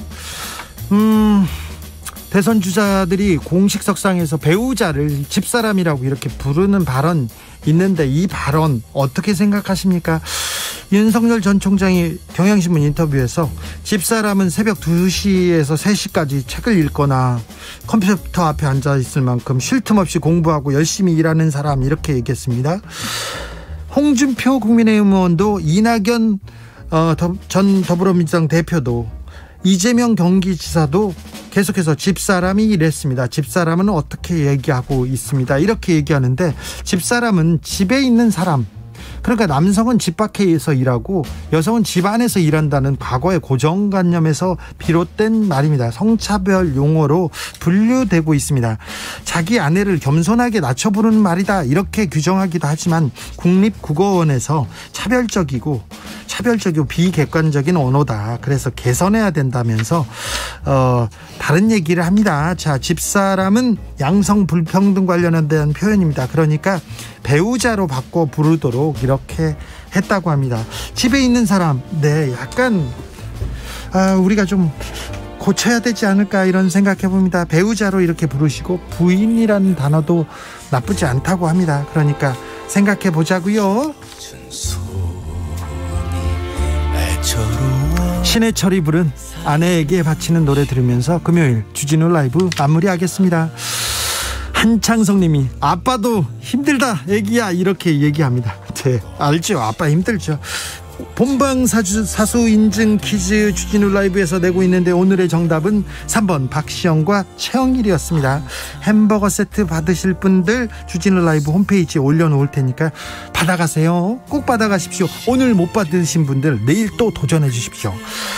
자, 저는 내일 오후 5시 5분 주진우 라이브 스페셜로 돌아오겠습니다. 지금까지 주진우였습니다.